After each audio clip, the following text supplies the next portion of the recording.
நாம் செலுத்தும் பலிகள், அர்ப்பணிக்கும் ஜீவியத்தில் நாம் செலுத்தும் பலிகள் என்ற தலைப்பின் கீழாக தேவ செய்தி பகிரும்படியாக கோவையிலிருந்து வந்திருக்கிற நம்முடைய அன்பு சகோதரர் டீன் அவர்களை அங்கே சபையில் சொல்கிறார்.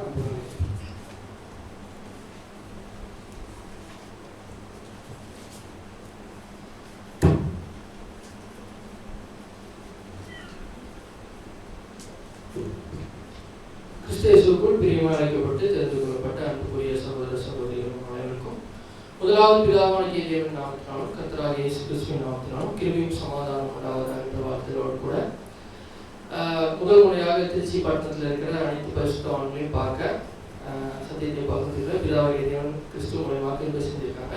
ஸோ அதன் அடிப்படையில் அடியன் சார்ந்திருக்கும் திருச்சியோ சிடிஆர் கோயம்புத்தூர் எக்லிஷா சபையின் அங்கங்களுடைய அன்பின் வாழ்த்துக்களை கூட இந்த தருணத்தை என்ன பண்ணுறேன்னா உங்கள் மத்தியில் தெரிவிச்சுக்கிறேன். ஸோ இதான் இது என்னதான் என்னுடைய பிறந்த ஊராக இருந்தாலும் முதல் முறையாக திருச்சியில் இருக்கிற சத்தியத்தின் அடிப்படையில் இருக்கிற சகோதர சகோதரிகளை பார்க்குற ஒரு பாக்கியம் கிடைச்சிருக்கு. ஸோ அதற்காக நன்றி பிதாவாகிய தேவனுக்கு. ஸோ இன்னைக்கான பாடம் நம்ம தலைப்பு சகோதர சொன்னவனமாக அர்ப்பணிப்பின் ஜீவியத்தில் நாம் செலுத்தும் பலிகள் அப்படின்ற தலைப்பில் என்ன பண்ண போகிறோம்னா பாடம் பார்க்க போகிறோம். ஸோ இது இங்கிலீஷில் பார்த்தீங்க அப்படின்னா sacrifice during and after our consecration.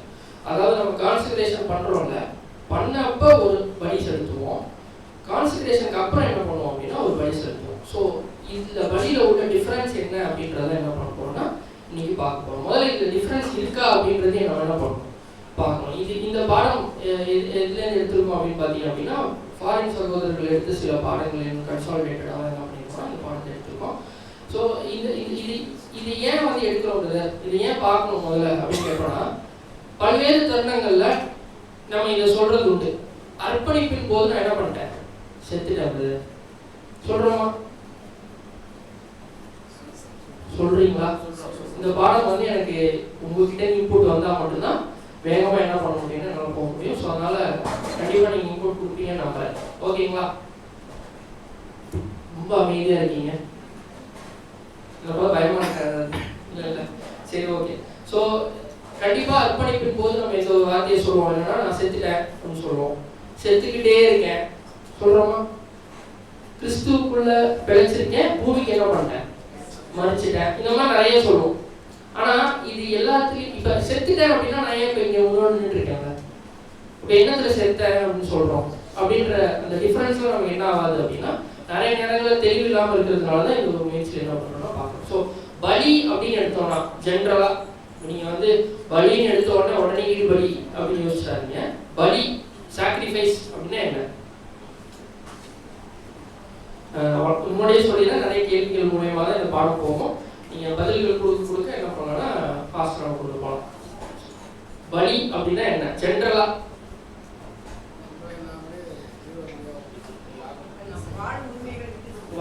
அதான் திருப்பி அதான் சொல்றேன். நீங்க திருப்பி சத்தியத்துக்குள்ள போயிட்டீங்க. நான் வந்து சிம்பிளா கேட்கறேன், சிம்பிளா ரொம்ப யோசிக்காதீங்க.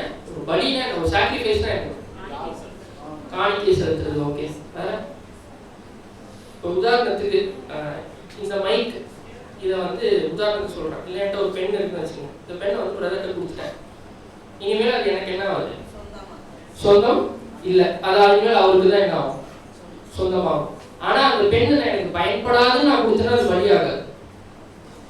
எனக்கு நல்லா பயன்படும், அது எனக்கு நல்ல பிரயோஜனமா இருக்கும். ஆனாலும் என்ன பண்றேன், அதை அவருக்கு என்ன பண்றேன், கொடுத்துட்றேன். அப்படின்றதுதான் இங்க என்னன்னு பாக்குறோம்னா பலி அப்படின்னு பாக்குறோம். ஸோ அதுக்கான டெஃபினிஷன் வாசிச்சிருக்கேன்.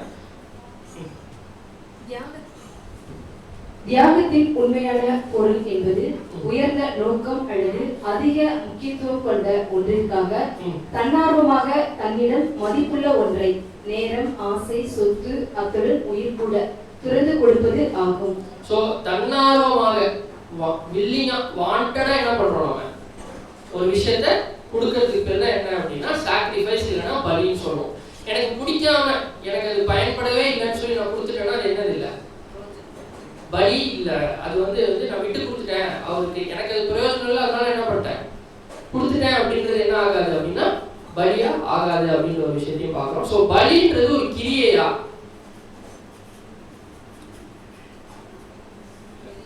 இப்போ நீங்க வந்து உங்களுடைய மௌனத்தை சாக்ரிஃபைஸ் பண்ணீங்கன்னா கொஞ்சம் நல்லா இருக்கும்.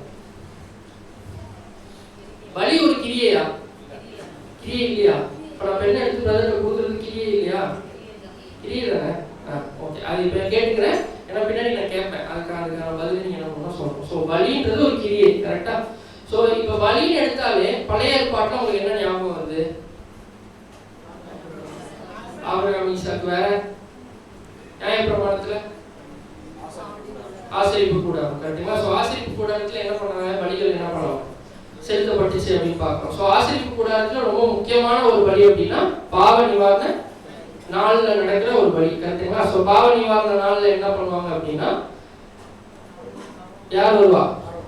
ஆரோன். இதெல்லாம் ஏன் கேட்கறதுனா ஒரு பேக்ரவுண்ட், இதெல்லாம் படிச்சோம், நிழல படிச்சோம்னா தான் பொருள் வரும்போது என்ன ஆகும்னா நமக்கு புரியுன்றதுனால இதை பார்க்குறோம். ஸோ ஃபர்ஸ்ட் ஆரோன் தான் என்ன பண்ணுவாரு? பலி செலுத்துவாரு. ஃபர்ஸ்ட் என்ன பலி ஆகும்?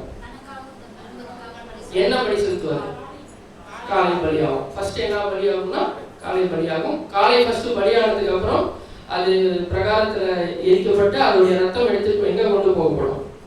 பரிசுத்த ஸ்தலம் போகும். பரிசுத்த ஸ்தலத்திலிருந்து தூபவர்க்கத்தோட என்ன போனா அந்த இன்சென்ஸ் முன்னாடி போகும். அதுக்கப்புறம் ரத்தம் என்ன பண்ணப்படும்? மகா பரிசுத்த ஸ்தலத்துல தெளிக்கப்படும் பார்க்கும். ஸோ இது தெளிச்சதுக்கு அப்புறம் தான் இன்னொரு விஷயம் நடக்கும். என்னது? வெள்ளாட்டுக்கடா தேர்ந்தெடுக்கப்படும். 2 ஆடுகள் என்ன பண்ணப்படும்? கொண்டு வரப்படும். அதுல ஒரு ஆடை என்ன பண்ணுவாங்க? போக்காடா விட்டுருவாங்க. ஒரு ஆடை அது வந்து லாட்ல குழுக்கள் முறையில என்ன பண்ணப்படும்? தேர்ந்தெடுக்கப்படும். இதெல்லாம் ஏன் கேட்கறதுன்னா முதல்ல நமக்கு ஒரு பேக்ரவுண்ட் தெரியணும்ன்றதுக்காக. ஸோ இப்போ ஆடு என்ன ஆகுது? பலியாகுது, கரெக்டுங்களா? அப்போ பலியாகி இப்போ என்ன ஆகும்? அதோடைய ரத்தம் எங்க மகா பரிசுத்த ஸ்தலத்துக்கு போகும். ஸோ ஃபர்ஸ்ட் காலை பலியாகணும், அதோடைய ரத்தம் மகா பரிசுத்த ஸ்தலத்துக்கு போகணும். போனா மட்டும்தான் யாருக்கு போக அனுமதி அப்படின்னு பார்த்தோம்னா ஆடு. அதுலயும் 2 ஆட்டுல ஒரு வெள்ளாடாகவும் இன்னொன்று வந்து போக்காடாகவும் தெரிந்து கொள்ளப்பட்டு வெள்ளாடு தான் பலியாகுது, கரெக்டுங்களா? பலியாகி அதோடைய ரத்தம் வந்து மகா பரிசுத்த ஸ்தலத்தில் தெளிக்கப்படுது அப்படின்றதான் பார்க்கணும், கரெக்டுங்களா? ஸோ இப்போ நிழல் பார்த்துட்டோம். பொருள் சொல்லுங்க எனக்கு.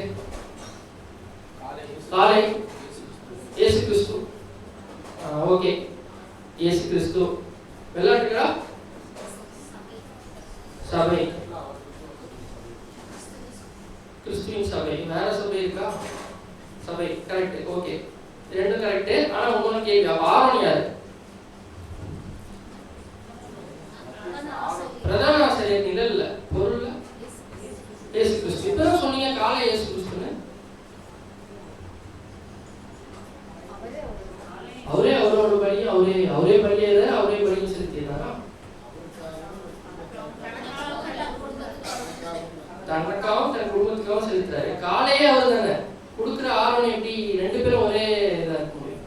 இது கேள்வி வந்தது இல்லையா? இப்ப ஆரோன் இயேசு கிறிஸ்துன்னு சொல்றாங்க, கரெக்டு. காலை இயேசு கிறிஸ்து சொல்றாங்க, அதுவும் கரெக்டு தான். ஆனா அது 2த்துக்கும் ஒரு வித்தியாசம் இருக்கு. என்னன்னு சொல்லுங்க. பலி கிறிஸ்து இந்த பூமிக்கு எதை கொடுக்க வந்தாரு? தன் ஜீவனை. எந்த ஜீவனை கொடுக்க வந்தாரு? வாழும் ஜீவன். அவருடைய மாம்சத்தை தான் என்ன பண்ணாரு? பரிபூர்ண மனுஷனாக கிறிஸ்து. ஆதாம் ஒரு பரிபூர்ண மனுஷனா இருந்த நிலைமையை விட்டு வந்ததுனால இன்னொரு ஒரு பரிபூர்ண மனுஷனால தான் அவனுக்கு ஈடுபடி கொடுக்க முடியும்ன்றதுனால கிறிஸ்து என்ன பண்ணாருன்னா தன்னுடைய சரீரத்தை என்ன பண்ணாருன்னா ஈடுபடியா கொடுத்தாரு. அப்ப காலை எதுக்கு அடையாளமா இருக்கும்? கிறிஸ்துவனுடைய மனுஷீக நிலைமைக்கு என்னன்னா அடையாளமா இருக்கு. ஆரோன் யாருக்கு அடையாளம்னா பேப்டிசம்ல கிறிஸ்துவுக்கு என்ன கொடுக்கப்பட்டுச்சு? பரிசுத்த ஆவி. ஆவியில ஜெனிப்பிக்கப்பட்டாரா? சோ புதிய சிருஷ்டின்ற ஒரு விஷயம் அவருக்கு கொடுக்கப்பட்டு பூமியிலே முதலாவது புதிய சிருஷ்டியாக நம்ம ஆண்டவராக இயேசு கிறிஸ்து தான். சோ புதிய சிருஷ்டியாகிய கிறிஸ்து தான் தன்னுடைய சரீரத்தை என்ன பண்ணாரு? பலியா கொடுத்தாரு. அப்ப புதிய சிருஷ்டிங்க யாருக்கு அடையாளமா இருக்கும்? ஆரோனுக்கு அடையாளம். சோ புதிய சிருஷ்டியாகிய கிறிஸ்து தன்னுடைய பரிபூர்ண மனுஷீக நிலைமை ஆகிய காலையை என்ன பண்றாரு? பலியா கொடுத்து அவர் புதிய சிருஷ்டியாகிய கிறிஸ்து தான் அதை எடுத்துட்டு போய் மகா பரிசுத்த ஸ்தலத்தில் சேர்க்கிறாருன்னு பார்க்கணும். சோ இப்ப அதே தான் யாருக்கும் ஒத்து போகும்? சபைக்கும் ஒத்து போகும். அது ஒத்து போகுமா அப்படின்றத என்ன பண்ணலாம்னா நீங்க பார்க்க போறோம். ஏன்னா நம்ம அதானே பார்க்கறோம். நம்ம அர்ப்பணிக்கும் போது ஒரு பலி செலுத்துறோம், அர்ப்பணித்ததுக்கு அப்புறம் என்ன பலி செலுத்துறோம் அப்படின்றத நீங்க பார்க்கணும். சோ இது தெளிவா இருக்கீங்களா? தெளிவா இருக்கு. இப்ப கிறிஸ்து ஆரோன் யாரை குறிக்கும்? புது சிருஷ்டியாகிய கிறிஸ்துவை குறிக்கும். காலை பரிபூர்ண மனுஷீக நிலைமை, கிறிஸ்துவின் பரிபூர்ண மனுஷீக நிலைமை என்ன பண்ணணும்னா குறிக்கும் அப்படின்றத என்ன பண்ணணும்னா பார்க்கணும். ஸோ இப்போ நம்ம பார்த்தோம்னா சாக்ரிஃபைஸ் டியூரிங் அவர் பேப்டிசம். நம்ம கான்செக்ரேஷன் பண்ணும்போது ஒரு அர்ப்பணிப்பு பண்ணுறோம், கரெக்டுங்களா? அது என்னவா இருக்கும்? எதை நம்ம பலியிடுறோம்? இப்போ பலியில என்னன்னு பார்த்துட்டோம். பேசிக்காக ஒரு பலியில என்னன்னு பார்த்துட்டோம். விருப்பத்தோடு கொடுக்குற ஒரு விஷயம், நமக்கு பிரயோஜனப்படுற ஒரு விஷயத்தை நம்ம பார்க்கிறோம். அர்ப்பணிப்பின் போது கண்டிப்பா நம்ம எல்லாரும் பலி செலுத்துறோம். கரெக்டுங்களா? எதை பலி செலுத்துறோம்?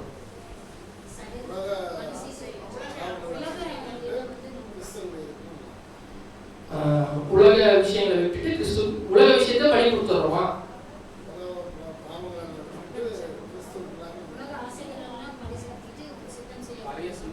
நீங்க செலுத்தல, கரெக்டா? உலக ஆசையை விட்டுட்டேன்னு சொல்றீங்க, செஞ்சிட்டீங்களா?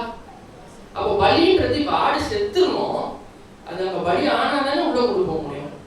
அப்ப அந்த நேரத்தில் நான் வெறும் வார்த்தையை தானே சொல்றேன், தேவனே நான் சித்தம் செய்ய வரேன், பூமிக்கு நான் இனிமேல் என்ன பண்ண மாட்டேன், ஊழியம் செய்ய மாட்டேன், உனக்கு தான் ஊழியம் செய்வேன் சொல்லிட்டு 100% செய்யறோமா?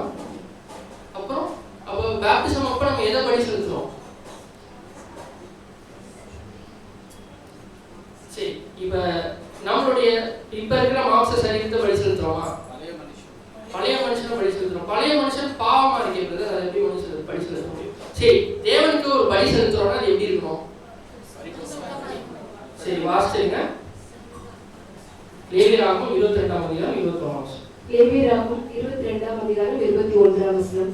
ஒருவன் விசேஷித்த பொருத்தனையாவது உற்சாகமாயாவது கர்த்தருக்கு மாடுகளிலும் ஆடுகளிலும் சமாதான பலிகளை செலுத்த போனால் அது அங்கீகரிக்கப்படும்படி அது பழுதில்லாமல் உத்தமமாய் இருக்க வேண்டும். அது அங்கீகரிக்கப்படும்படி அது பழுதில்லாமல் உத்தமமா இருக்க கடவுள் பார்க்கணும். சோ உத்தமம்னா பர்ஃபெக்ட்டா இருக்கணும். சோ இப்போ இதுதான் வந்து தேவன் கொடுத்த, அதுதான் நமக்கு என்ன ஆகுதுன்னா நிழலாக இருக்கு. அப்ப தேவன் ஒரு விஷயத்தை அங்கீகரிக்கிறாருன்னா அது எப்படி இருக்கும்? பர்ஃபெக்ட்டா இருந்தா மட்டும் தான் தேவன் என்ன பண்ணுவாரு, அதை அங்கீகரிப்பார். இதுதான் தேவன் வச்சு நீதி பார்க்கிறோம். அப்படி இருக்கும்போது நம்ம சாக்ரிஃபைஸ் பண்றோம்ல பேப்டிசம் அப்ப நம்ம கிட்ட என்ன பர்ஃபெக்ட்டா இருக்கு? இப்போ பிரதர் சொன்ன மாதிரி நம்ம பழைய மனுஷிக நிலைமையை முன்னிருந்த நிலைமையை பலி கொடுக்க முடியாது. ஏன்? அது பாவம். கரெக்டுங்களா? நான் கேட்கறது புரியுதுல்ல? பர்ஃபெக்ட்டா என்கிட்ட ஒன்று இருந்திருக்கணும், அதுதான் என்ன பண்ண முடியும், பலி செலுத்த முடியும். இந்த பாடம் வந்து நம்ம பேப்டிசம் எடுக்கும்போது கூட சில நேரங்கள் அண்டர்ஸ்டாண்ட் பண்ணாம இருக்கலாம். இப்ப இது மூலமா நீங்க என்ன பண்ணலாம் புரிஞ்சுக்கலாம். இப்ப பேப்டிசம் அப்ப ஏதோ ஒரு பர்ஃபெக்டான ஒரு விஷயத்தை நான் பலி செலுத்தியிருக்கேன். அது என்ன? விசுவாசம். நான் கேட்கிறேன், நான் திருப்பி கேட்கிறேன், பலினா என்னன்னா கொடுத்துறேன். விசுவாசத்தை கொடுத்துருக்கீங்களா? சிந்தையை கொடுத்துருக்கீங்களா? ஏதோ விஷயத்தை கொடுத்துட்டீங்க, வேணான்னு கொடுத்துட்டீங்க. என்னது? சரி, ஃபர்ஸ்ட் பலி செலுத்துறதுக்கு நமக்கு தகுதியை யார் ஏற்படுத்துறா? ஆண்டவராகிய இயேசு கிறிஸ்து. எப்படி? அவருடைய ஈடுபடியின் மேல நம்ம வைக்கிற விசுவாசம். சகோதரி சொன்ன மாதிரி விசுவாசம் அப்படின்ற ஒரு விஷயத்த நம்ம கிறிஸ்துவின் ஈடுபடி மேல வச்சதுனால தான் பலி செலுத்துறதுக்கு அனுமதிக்கப்படுறோம். ஆனா பலி செலுத்த ஏதோ விஷயத்த அந்த ஆல்டர்ல வச்சு எரிச்சிருக்கோம்ல, அது என்னன்னு கேட்கணும். அது ஆனா பர்ஃபெக்டா இருக்கணும். இப்பதான் வசனம் வாசிச்சோம், அது எப்படி இருக்கணும்? பழுது இல்லாததை பர்ஃபெக்டா இருக்கணும்னு பார்க்கணும். என்ன பலி செலுத்துறோம் அப்படின்றதுதான் கேள்வி. சரி, நீதிமானாக்கப்படுதல் எதனால நடக்குது? கிரியையினால நடக்குதா, விசுவாசத்தினால நடக்குதா? சரி, வாசிச்சுங்க. ரோமர் 5ஆம் அதிகாரம் 1ஆம் வசனம். ரோமர் 5ஆம் அதிகாரம் 1ஆம் வசனம். இவ்விதமாக நாம் விசுவாசத்தினாலே நீதிமான்களாக்கப்பட்டிருக்கிறபடியால் நம்முடைய கர்த்தராகிய இயேசு கிறிஸ்து மூலமாய் தேவனிடத்தில் சமாதானம் பெற்றிருக்கிறோம். சோ நம்ம யாருனாலதான் எதனாலதான் நம்ம நீதிமானாக்கப்பட்டிருக்கோம் அப்படின்னா விசுவாசத்தினாலதான் நீதிமானாக்கப்பட்டிருக்கோம். இப்ப பலி செலுத்துறதுக்கு தகுதியே அது மூலமா தான் வருது. இப்ப நான் நீதிமான்னு தேவன் கன்சிடர் பண்றதுனாலதான் என்னால என்ன பண்ண முடியுது, பலி செலுத்த முடியுது. எதை பலி செலுத்திருக்கேன் அப்படின்றதுதான் இப்ப உண்மையுமே நான் வச்சுட்டு இருக்க கேள்வி. நீங்களே சொல்லியிருக்கீங்களா? இப்ப அங்க போட்டுருக்கல பர்ஃபெக்ட் ஹியூமன் நேச்சர், பரிபூர்ண மனுஷீக நிலைமையை நான் பலி செலுத்திட்டேன்னா உங்கள்கிட்ட பரிபூர்ண மனுஷீக நிலைமை இப்ப இருக்கா? இல்ல. இப்ப நம்மளோட சரீரம் எந்த பிளேன்ல இருக்கு? டிவைன் பிளான்ல, என் பிளேன்ல இருக்கா? பாதமா இருக்குமா? இப்ப என் இப்ப ஒவ்வொரு செகண்ட் என் மாம்சம் என்ன ஆயிட்டு இருக்கு? எம்ல இருக்கா? சரி சரி, பாத்துடலாம். இப்ப என் மாம்சம் ஒவ்வொரு செகண்டும் எதை நோக்கி போயிட்டு இருக்கு? இப்ப இந்த நிமிஷத்துல அடுத்த நிமிஷம் நான் என்ன ஆயிட்டு இருக்கேன்? செத்துட்டு இருக்கேன். கரெக்டா? ஒவ்வொரு நிமிஷமே இப்ப நாளைக்கு வந்தேன்னா நான் எதை நோக்கி போயிருக்கேன்? சரிங்க, எதை நோக்கி போயிருக்கு? மரிக்கிறது நோக்கி. குழந்தை பூமியில பிறக்குதுனாலே அன்னைக்கே டிசைட் ஆகுது ஏதோ ஒரு நாளையில என்ன போகுது. ஏன்? ஆதாமினால வந்த பாவத்தினால எல்லாருக்கும் வந்த மரணம், பாவத்தின் விஷயத்தினால இப்ப எல்லா மனுக்குலமுமே எதுலதான் இருக்கும் அப்படின்னா ஆர் அப்படின்ற நிலைமையில தான் இருக்கும். கரெக்டுங்களா? ஆறுன்ற பிளேல தான் நம்ம இருக்கோம் அப்படின்னும் போது ஆறு கிலோன்ற நிலைமை, ஆறு பிளேல தான் நம்ம சரீரம் இருக்கு. ஓகேங்களா? இப்ப விசுவாசத்தினால நீதிமான் ஆக்கப்படுறேன், விசுவாசிக்கிறதுனால நீதிமான். ஆனா நான் சரீரம் வந்து நீதிமான் ஆக்க என் பிளேனுக்கு வரல. கரெக்டுங்களா? ஏன்னா அது உலக ஜனங்களுக்கு டைரக்டா கொடுக்கப்படும். ஆனா நமக்கு என்ன ஆகாதுன்னா விசுவாசத்தினால தான் நம்ம நீதிமான் ஆக்கப்படுறோமோ தவிர ஆக்சுவல் சரீரம் என்ன ஆகல அப்படின்னா என் பிளேன்ல இல்ல. கரெக்டா? அப்படி சப்போஸ் நான் என் பிளேன்ல பிறந்தேன்னா நானே ஈடுபடி கொடுக்கலாமே. என் பிளேன்ல கிறிஸ்து மட்டும் தான் இருந்தார். அதனாலதான் ஆதாமுக்கு ஈக்குவலான ஈடுபடி கொடுக்க முடிஞ்சது. சோ நம்ம எல்லாருமே இப்ப நம்மளோட சரீரம் இங்க தான் இருக்கு அப்படின்னா ஆறு பிளேன்ல தான் இருக்கு அப்படின்றத என்ன பண்றோம்னா இங்க பாக்குறோம்.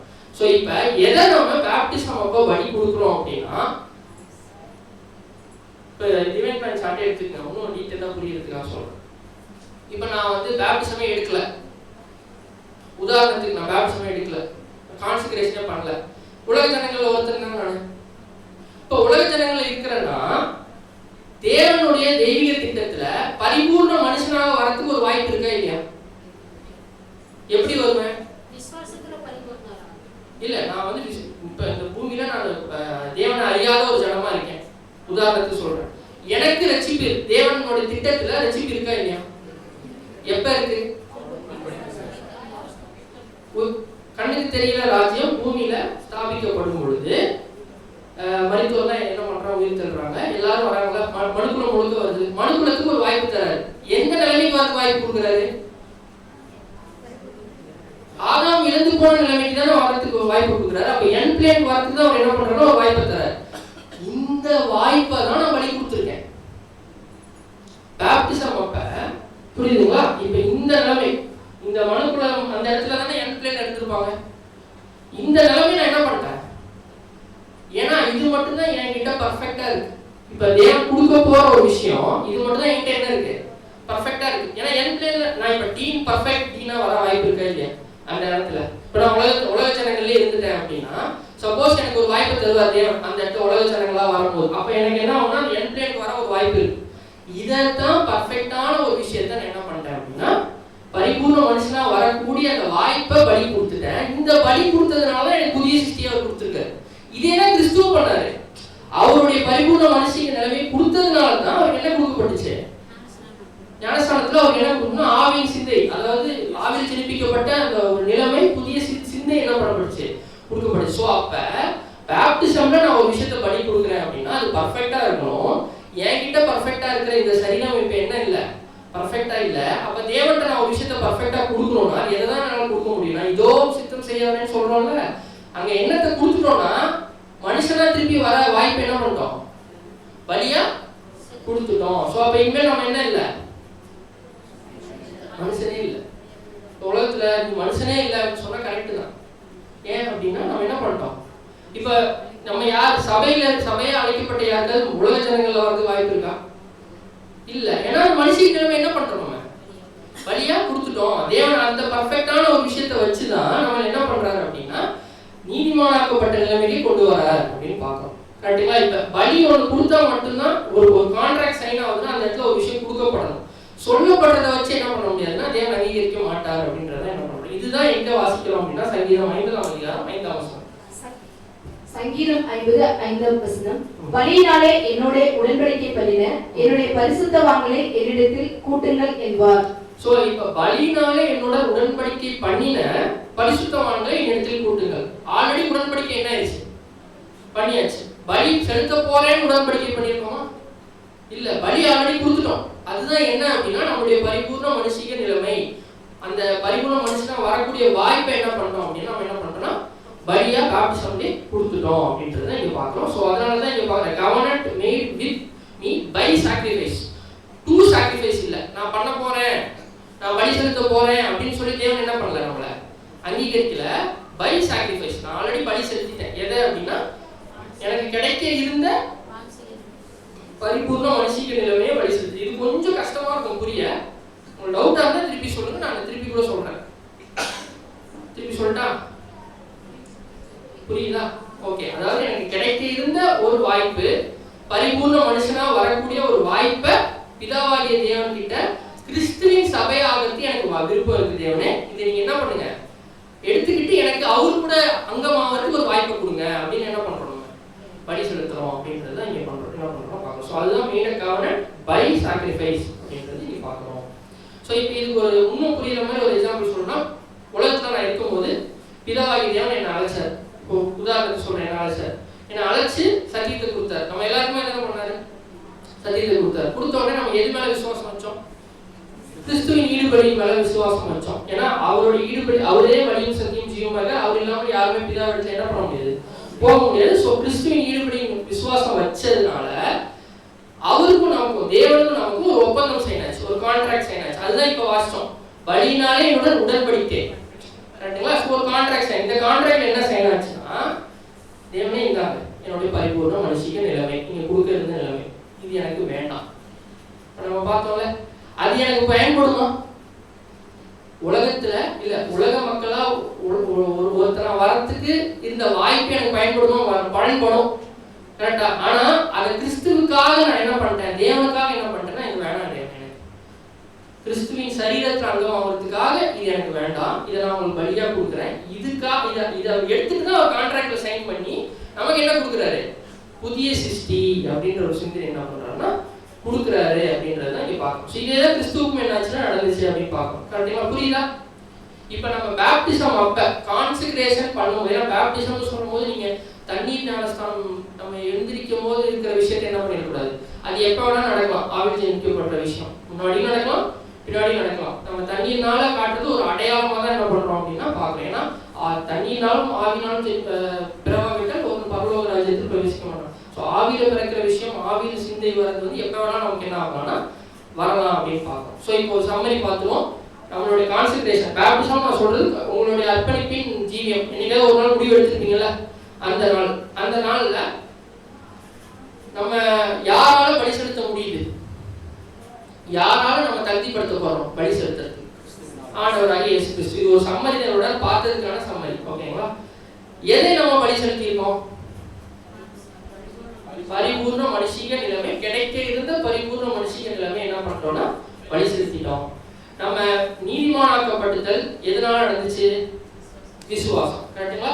நான் கிறிஸ்துவின் மேல வச்ச அந்த விசுவாசம், அவர் ஈடுபடி மேல வச்ச விசுவாசத்தினால தான் நான் நீதிமானா கருதப்படுறேன்.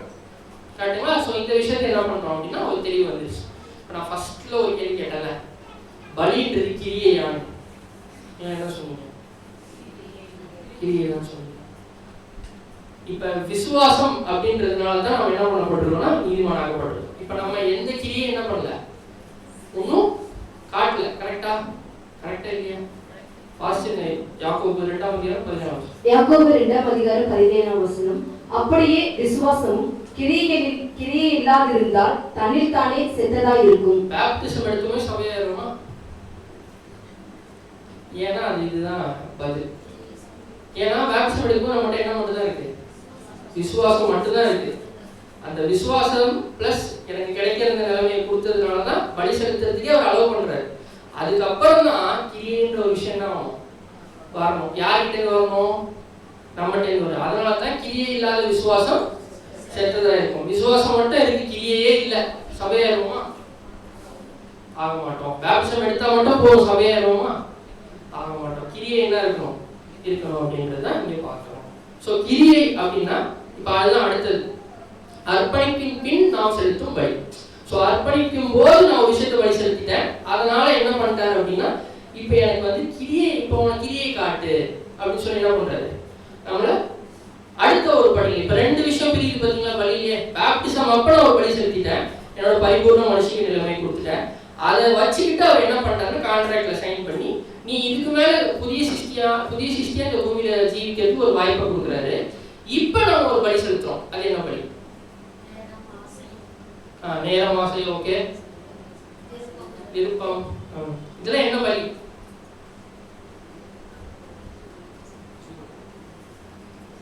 ஜீவ பலி. கரெக்ட் தான், கரெக்ட். அப்ப ஜீவ பலி தான் அது.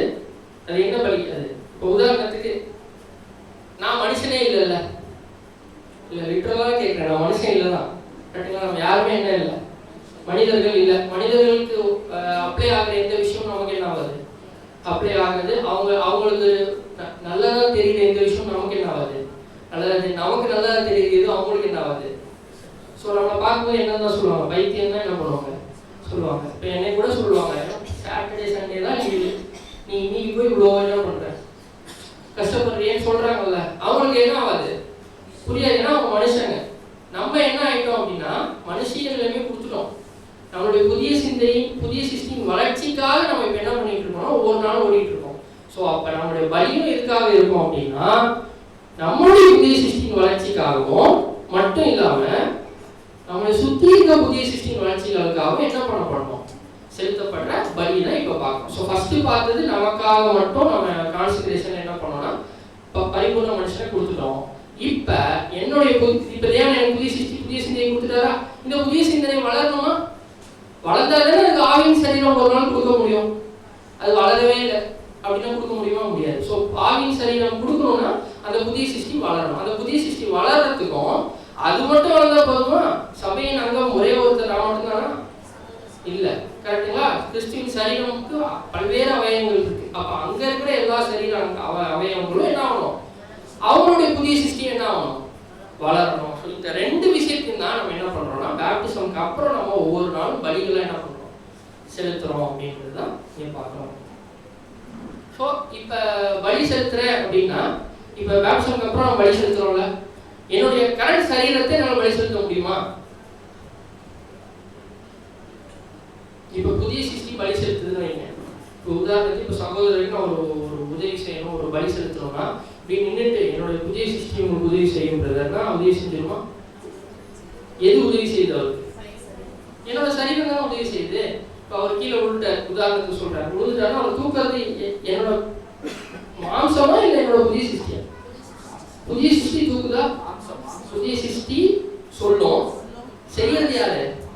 மாம்சம் தான் என்ன பண்ணுதுன்னா செய்யுது, கரெக்டுங்களா?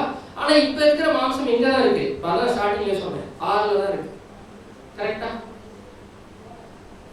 6னா புரியுதுல நான் சொல்றது? 6னா என்ன நிலைமை? மரித்த நிலைமை, கரெக்டுங்களா? இப்ப மொத்தம் ஒரு மனுக்குலமும் அங்கதான் இருக்கு, நம்மளோட சரீரம் அங்கதான் இருக்கு. அதை நான் தெளிவா சொல்றேன்.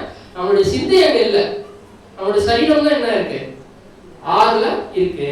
ஆனா இப்ப உதாரணத்துக்கு இப்ப என்னுடைய சிந்தை எங்க இருக்கு? ஓட்டை எங்க இருக்கு? எம்ல இருக்கு. ஆவியில ஜெனிப்பிக்கப்பட்ட நிலைமையில என்னோட சிந்தனை இருக்கு. ஆனா என் சரீரம் எங்க இருக்கு? 6ல தான் இருக்கு, கரெக்டுங்களா? இப்ப புதிய சிருஷ்டிக்கு சரீரம் இல்லை, அது எதை தான் யூஸ் பண்ணி ஆகணும்? பழைய மனுஷனை தான் யூஸ் பண்ணி ஆகணும். ஆனா பழைய மனுஷன் 6ல இருக்கார். இப்ப பிதாவாகிய தேவன் பலி அங்கீகரிக்கணும்னா எப்படி இருக்கணும்? பர்ஃபெக்டா இருக்கணும். ஆனா இப்ப நான் கொடுக்குற பலி எல்லாமே இப்ப நான் இப்ப எது கொடுத்தாலுமே என்னோட 6ல இருக்கிற சரீரம் தான் பலி கொடுக்கும். புரியுதா? என் புதிய சிருஷ்டி என்னதான் செய்யணும்னு நினைச்சாலும் 6ல இருக்கிற இதுதான் கொடுக்கும். அது பர்ஃபெக்டா இருக்குமா? இருக்காது. அப்ப எப்படி தேவன் அதை அங்கீகரிக்கிறார் அப்படின்றத என்ன பண்ணணும்னா இதுக்கு மேல என்ன பண்றோம்னா பார்க்கணும். ஓகேங்களா? சோ இப்போ வாசிச்சுங்க கலாத்தியர் 6ஆம் அதிகாரம் 7 மற்றும் 8 வசனம். கலாத்தியர் 6ஆம் அதிகாரம் 7 மற்றும் 8 வசனங்கள்.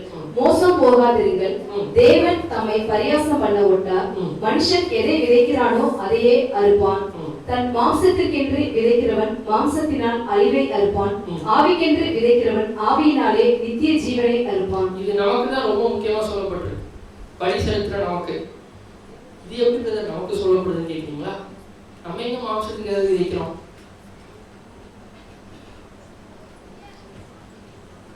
சரி சொல்லுங்க அப்படின்றீங்களா? சரி ஓகே. அதாவது இங்க பாத்தீங்கன்னா மாம்சத்துக்கு என்று விதைக்கிறவன் மாம்சத்தினால எதையா இருப்பான்?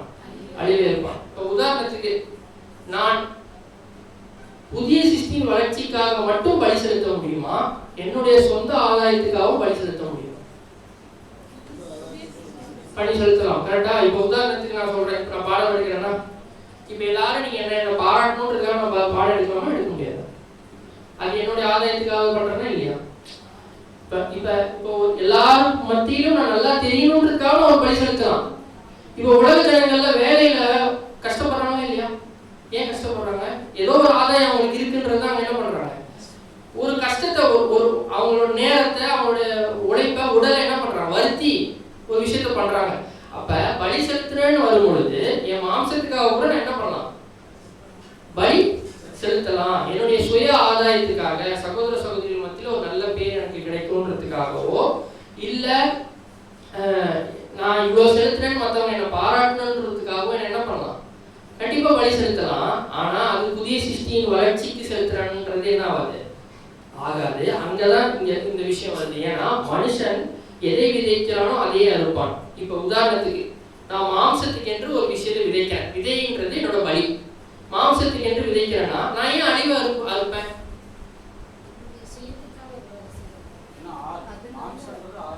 ஆறுல இருக்கு.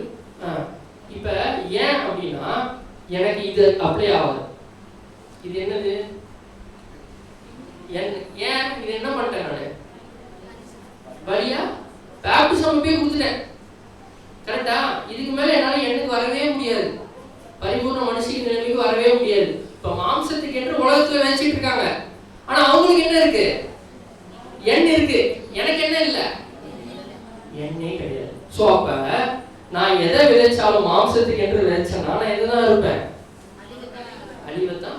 சோ என்னுடைய பலிகள், என்னுடைய நோக்கம், நான் செலுத்துற பலி எதுவா இருந்தாலும் சரி, இந்த சகோதர சகோதரிகளுக்காக இருக்கட்டும், என்னுடைய சுய வளர்ச்சிக்காக இருக்கட்டும், எது செஞ்சாலுமே என்னோட மாம்சத்துக்கு என்று நான் செஞ்சேன்னா அழிவுதான் இருப்பேன். ஏன்னா எனக்கு எண்ணெய் இல்லை. ஏன்னா அந்த பேப்டிசம் என்ன பண்றேன்னா பலியா கொடுத்துட்டேன் அப்படின்றத என்ன பண்றோம்னா இங்க பாக்குறோம்.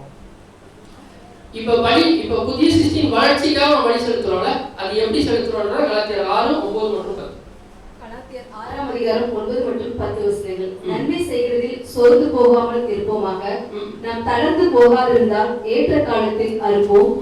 ஆகையால் நமக்கு கிடைக்கும் சமயத்திற்கு தக்கதாக யாவருக்கும், விசேஷமாக விசுவாச குடும்பத்தார்களுக்கும் நன்மை செய்ய கடவோம். சோ அதனாலதான் நம்முடைய புதிய சிருஷ்டிக்காக மட்டும் இல்ல நம்ம பலி செலுத்துறது, யாருக்காகவும், விசேஷமாக விசுவாச வீட்டாருக்கும் நன்மை செய்ய கடவோம். நன்மைனா என்ன நன்மை? அவங்களுக்கு அவங்க ஒரு பண கஷ்டத்துல இருக்காங்க, உதவி செய்யறது, அவங்க குழந்தைங்களை ஸ்கூல்ல கூட்டு வர போய் கூட்டு வர, உதாரணத்துக்கு சொல்றேன், அவங்களுக்கு சப்போர்ட்டா இருக்கிறது, என் நேரமும் ஏதாவது கூப்பிட்டாங்கன்னா அவங்க போய் பார்த்துக்கிறது, இதுதானா? ஏன் ஆவிக்குரிய வளர்ச்சியில தான் செஞ்சா மட்டும்தான் அவங்களுக்கு நன்மை.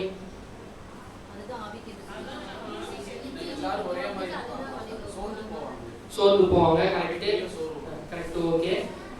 ஏன்னா ஏன் புதிய சிருஷ்டி, என்னுடைய புதிய சிருஷ்டி மற்றும் மற்றவங்களுடைய புதிய சிருஷ்டிக்காக நான் நன்மை செய்யணும்னு சொல்றாருன்னா அவங்களுக்கும் என்ன இல்லை, இல்ல. இப்ப ரெண்டு பேருக்குமே எது நன்மை? எம்ல இருந்து எல்லுக்கு போனா மட்டும்தான் அவங்களுக்கு நன்மை. கீழே வரது அவங்களுக்கு நன்மையா? அப்ப அந்த புதிய சிருஷ்டி வளர்ந்து ஒரு நாள் எல் இல்லைன்னா கே அப்படின்ற நிலைமைக்கு போனா மட்டும்தான் அதுக்கு என்ன இருக்கு, நன்மை இருக்கு. கரெக்டுங்களா? ஜீவன் இருக்கு. மற்றபடி அவங்களுடைய மாம்சத்துக்கு நம்ம என்ன செஞ்சாலுமே அது என்ன ஆகாது, அவங்களுக்கு பிரயோஜனப்படாது. ஏன் அப்படின்னா அவங்க மாம்சீக நிலைமையில இனிமேல் என்ன பண்ண முடியாதுன்னா வர முடியாது. ஸோ அப்போ புதிய சிருஷ்டியின் வளர்ச்சிக்காக, என்னுடைய புதிய சிருஷ்டி வளர்ச்சிக்காகவும் சரி, சகோதர சகோதரிகளின் புதிய சிருஷ்டியின் வளர்ச்சிக்காக நான் செலுத்துற பலியை மட்டும்தான் அவங்களுக்கு நன்மையா என்ன ஆகும், பிரயோஜனப்படும். இப்போ உதாரணத்துக்கு ஒரு சகோதரர் சத்தியத்தை விட்டு தவறி போறாருன்னா அந்த நேரத்தில் அவரை நான் திருத்தது நான் என்ன பண்றேங்க, அவருடைய புதிய சிருஷ்டி என்ன பண்றேன், திருப்பியும் நீங்க அதை விட்டு வாங்க பிரதர்னு நம்ம சொல்றோம்ல, அங்க என்ன பண்றோம்னா அவருக்கு நன்மை செய்யறோம். அதை நம்ம கடித்து கொள்றோம், நம்ம எடுத்துக்க கூடாது. ஏன் அப்படின்னா அவருக்கு இப்ப சப்போஸ் அவர் அதை விட்டுட்டு போயிட்டாரு, சத்தியத்தை விட்டே விலகி போறாருன்னா புதிய சிருஷ்டி வளராது. புதிய சிருஷ்டி வளரலன்னா ஒரு நாள் அவர் எங்க தான் போவாரு, அழிவுக்கு தான் போவாரு. ரெண்டாம் மரணம்ன்ற ஒரு விஷயம் தான் என்ன ஆகும், அவருக்கு வர வாய்ப்பு ஆயிரும்ன்றதுக்காக அவரை நம்ம என்ன பண்றோம், திருத்துறோம். அவரை சத்தியத்தின் மூலியமா அவர் என்ன பண்றோம்னா வாங்க பிரதர், இது தவறு, இதை விட்டுட்டு வாங்கன்னு சொல்லும் போது அந்த நேரத்துல அவருடைய புதிய சிருஷ்டியின் வளர்ச்சிக்காக நான் ஒரு பலி செலுத்துறேன். அவர்கிட்ட எனக்கு பல்வேறு திட்டுகள் வரலாம், ஒரு கடுமையான பேச்சுகள் வரலாம். அந்த நேரத்துல நான் என்ன பலி செலுத்துறேன் அப்படின்னா அவருடைய புதிய சிருஷ்டி எப்படியாவது என்ன இருக்கணும், வளர்ந்துடணும். இதுதான் விசேஷமாக விசுவாச வீட்டாருக்கு நீங்க என்ன பண்ணுங்க, நன்மை செய்யுங்க. இந்த நன்மை செய்யறது அப்படின்றது அவருக்கு எது நன்மையோ அதுதான் நம்ம செய்யணும். இப்ப அவர் மாம்சத்திலே வாழ்ந்து ஒரு விஷயத்த பண்றாரு, நான் அவர் லைன்லயே போய் அவர் திருத்தம் பண்ண முடியுமா? நம்மளும் என்ன ஆயிரும், மாம்சத்திலே போயிடுவோம். ஸோ எப்போதுமே பாவத்தை தான் நம்ம வெறுப்போமோ தவிர அதை செய்யறவங்க என்ன பண்ணக்கூடாது, வெறுக்க கூடாது. அதை அங்கேயே நம்ம என்ன பண்ணணும், கூட்டிட்டு வர ஒரு விஷயத்துல தான் நம்ம என்ன பண்ணணும், இருக்கணும்னு பார்க்கணும். இதே தான் பவுல் என்ன பண்றாரு அப்படின்னு பார்த்தீங்க அப்படின்னா ரெண்டு வகையா பேசுவார். எப்போதுமே அவருடைய எழுத்து ஸ்டைலுமே எப்படி வந்து பேசுறோம். ரோமர் 7ஆம் அதிகாரம் 25ஆம் வசனம். ரோமர் 7ஆம் அதிகாரம் 25ஆம் வசனம். நம்முடைய கர்த்தராகிய இயேசு கிறிஸ்து மூலமாய் தேவனை ஸ்தோத்திரிக்கிறேன். ஆதலால் நானே என் மனதினாலே தேவனுடைய நியாயப்பிரமாணத்துக்கும் மாம்சத்தினாலேயோ பாவ பிரமாணத்துக்கும் ஊழியம் செய்கிறேன்.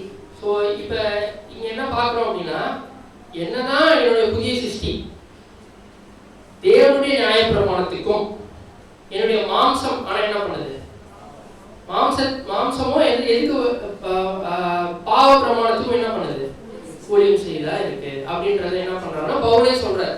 இங்க என்ன சொல்ல வர்றாருன்னா, என்னோட சிந்தனை எம்ல இருக்கு ஆனா என் சரீரம் எங்க இருக்கு, ஆறுல இருக்கு அப்படின்ற விஷயத்தை தான் இங்க வந்து சொல்றாரு. ஸோ அதாவது மனதினாலே தேவனுடைய நியாயப்பிரமாணத்திற்கும் மாம்சத்தினாலேயோ பாவ பிரமாணத்துக்கும் நான் என்ன பண்றேன், ஊழியம் செய்யறேன் அப்படின்ற ஒரு விஷயம். இது நமக்கும் நடக்குது இல்ல.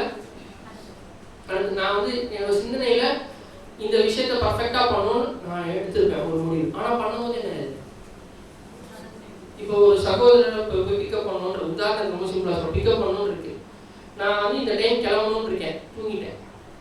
ஏன் தூங்கினேன், மாம்சம் வேணும், நான் தூங்கிட்டேன். தூங்கினதுனால அவர் என்ன பண்ண முடியல என்னால. அப்ப என் மனசு ரொம்ப வருத்தப்படும், ஐயோ இதை பண்ண முடியலையேன்னு. ஆனா நம்ம சரீரம் என்ன பண்ணல அப்ப என்னோட சிந்தனை வந்து தேவனுடைய நியாயப்பிரமாணத்துக்கும் என்னுடைய மாம்சமும் பாவ பிரமாணத்துக்கும் என்ன பண்ணுது, ஊழியம் செய்யறதா இருக்கு அப்படின்ற ஒரு விஷயத்த சொல்லிட்டு அப்படியே கான்ட்ராஸ்டா. ஆனாலும் இப்படி இருக்கிற சரீரத்தை தான் நம்ம என்ன பண்ணுவோம், வழி செலுத்திட்டு இருக்கோம். ஆனா அது பர்ஃபெக்டா இருக்கா, இல்ல. ஆனா தேவன் பர்ஃபெக்டானதை என்ன பண்ணுவாரு, அங்கீகரிப்பார். அப்ப அந்த இம்பர்ஃபெக்டா இருக்கிற ஒரு விஷயத்த பர்ஃபெக்ட் ஆக்குறாருன்னா ஏதோ ஒரு விஷயத்த என்ன பண்றாரு. ஏன்னா பேப்டிசம் அப்பயும் பர்ஃபெக்டான ஒரு விஷயத்தை தான் அக்செப்ட் பண்ணாரு. அப்ப இப்பயுமே பர்ஃபெக்டான ஒரு விஷயத்தை தான் தேவன் என்ன பண்ணுவாரு, அக்செப்ட் பண்ணுவாரு. ஆனா என்னோட சரீரம் இம்பர்ஃபெக்டா இருக்கு. என்னதான் என்னோட புதிய சிருஷ்டி நல்லது செய்யணும்னு நினைச்சாலும் எல்லா நேரத்திலும் என்ன பண்ண முடியாது இல்லை, நல்லது செய்ய முடியறது இல்லை. ஏதோ ஒரு விஷயத்துல நான் என்ன பண்ணிடுறேன், ஒரு பலவீனத்துல பண்ணிட்டேன் சொல்றோமா இல்லையா. ஒரு விஷயத்துல நம்ம என்ன பண்ணிடுறோம், பின்வாங்கி போயிடுறோம். கரெக்டுங்களா. ஸோ இதுதான் வந்து இங்க அப்படி இருந்தாலும் அப்படின்னு சொல்லி என்ன பண்றாங்கன்னா ரோமர் 8ஆம் அதிகாரம் 11ஆம் வசனம். ரோமர் 8ஆம் அதிகாரம் 11ஆம் வசனம். அன்றியும் இயேசுவை மரித்தோரிலிருந்து எழுப்பினவருடைய ஆவி உங்களில் வாசமாய் இருந்தால் கிறிஸ்துவை மரித்தோரிலிருந்து எழுப்பினவர் உங்களில் வாசமாய் இருக்கிற தம்முடைய ஆவியினாலே சாவுக்கு ஏதுவான உங்கள் சரீரங்களையும் உயிர்ப்பிப்பார். சாவுக்கு ஏதுவான உங்கள் சரீரங்களை என்ன பண்றது, உயிர்ப்பிக்கிறார். இது வந்து நீங்க எப்படி எடுத்துக்கூடாதுன்னா, திருப்பியும் மனுஷனா வாழ்த்துக்கு வாய்ப்பு தேவை கொடுக்குறாங்க என்ன பண்றது, பிரதருமே அதை அப்படிதான் எழுதுவாரு. ஏன்னா இதை தவறா புரிஞ்சுக்க கூடாது. சாவுக்கு ஏதுவான உங்கள் சரீரங்களை உயிர்ப்பிக்கிறார் அப்படின்னா எதுக்காக உயிர்ப்பிக்கிறார் அப்படின்னா பலி செலுத்துறதுக்காக என்ன பண்றாரு, எப்படி உயிர்ப்பிக்கிறார்ன்றது மேல. அன்றியும் இயேசுவை மரித்தோரிலிருந்து எழுப்பினவருடைய ஆவி, கரெக்டுங்களா, உங்களில் வாசமா இருந்தால். இப்போ உதாரணத்துக்கு வெளியில ஒரு விஷயத்த பண்ணவே நம்மளால முடியாது, ஆனா சபைக்கு வந்த மட்டும் நம்மளால பண்ண முடியும்.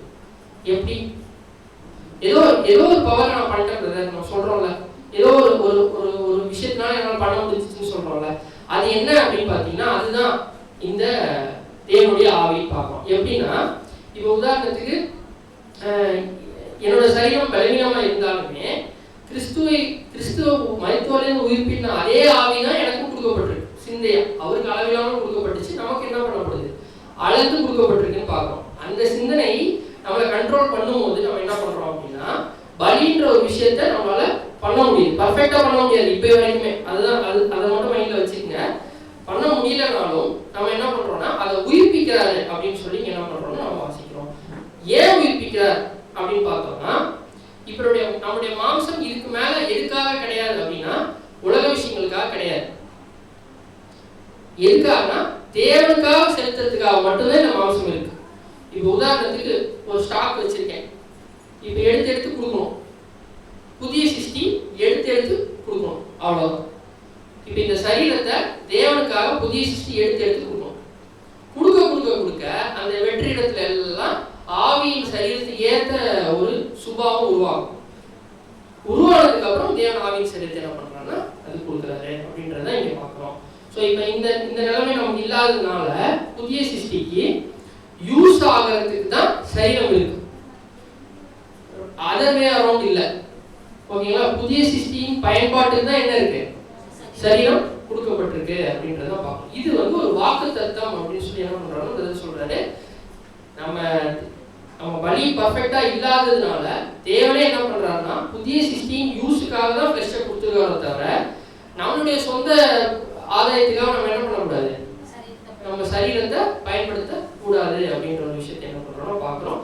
நம்மளுக்கு இது கஷ்டம்னா கண்டிப்பா கஷ்டம் தான், பட் இருந்தாலும் நம்ம என்ன பண்ணணும்னா அதை பண்றவங்களா இருக்கணும். இதுதான் 1 கொரிந்தியர் 6 அதிகாரம் 13 மற்றும் 14. 1 கொரிந்தியர் 6 அதிகாரம் 13 மற்றும் 14 வசனங்கள். வயிற்றுக்கு போஜனமும் போஜனத்திற்கு வயிறும் ஏற்கும், ஆனாலும் தேவன் இதையும் அதையும் அழிய பண்ணுவார். சரீரமோ வேசித்தனத்திற்கு அல்ல, கர்த்தருக்கே உரியது, கர்த்தரும் சரீரத்திற்கு உரியவர். தேவன் கர்த்தரை எழுப்பினாரே, நம்மையும் தமது வல்லமையினாலே எழுப்புவார். இந்த எழுப்புவார் அப்படின்றது என்னது? ரிசரக்ஷன், உயிர்த்தெழுதல். கிறிஸ்துவ உயிர்த்தெழுதல் எப்ப ஆரம்பிச்சிச்சு?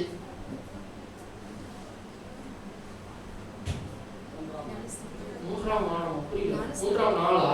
ஓகே, ஞானஸ்தானம். Okay, correct. ஆக்சுவலா அவரோட உயிர்த்தெழுதல் எப்ப ஆரம்பிச்சிச்சுன்னா அவருடைய பேப்டிசம்ல தான். ஏன் அப்படி சொல்றோம்னா, அவர் அது வரைக்கும் பரிபூர்ண மனுஷனா இருந்தார்.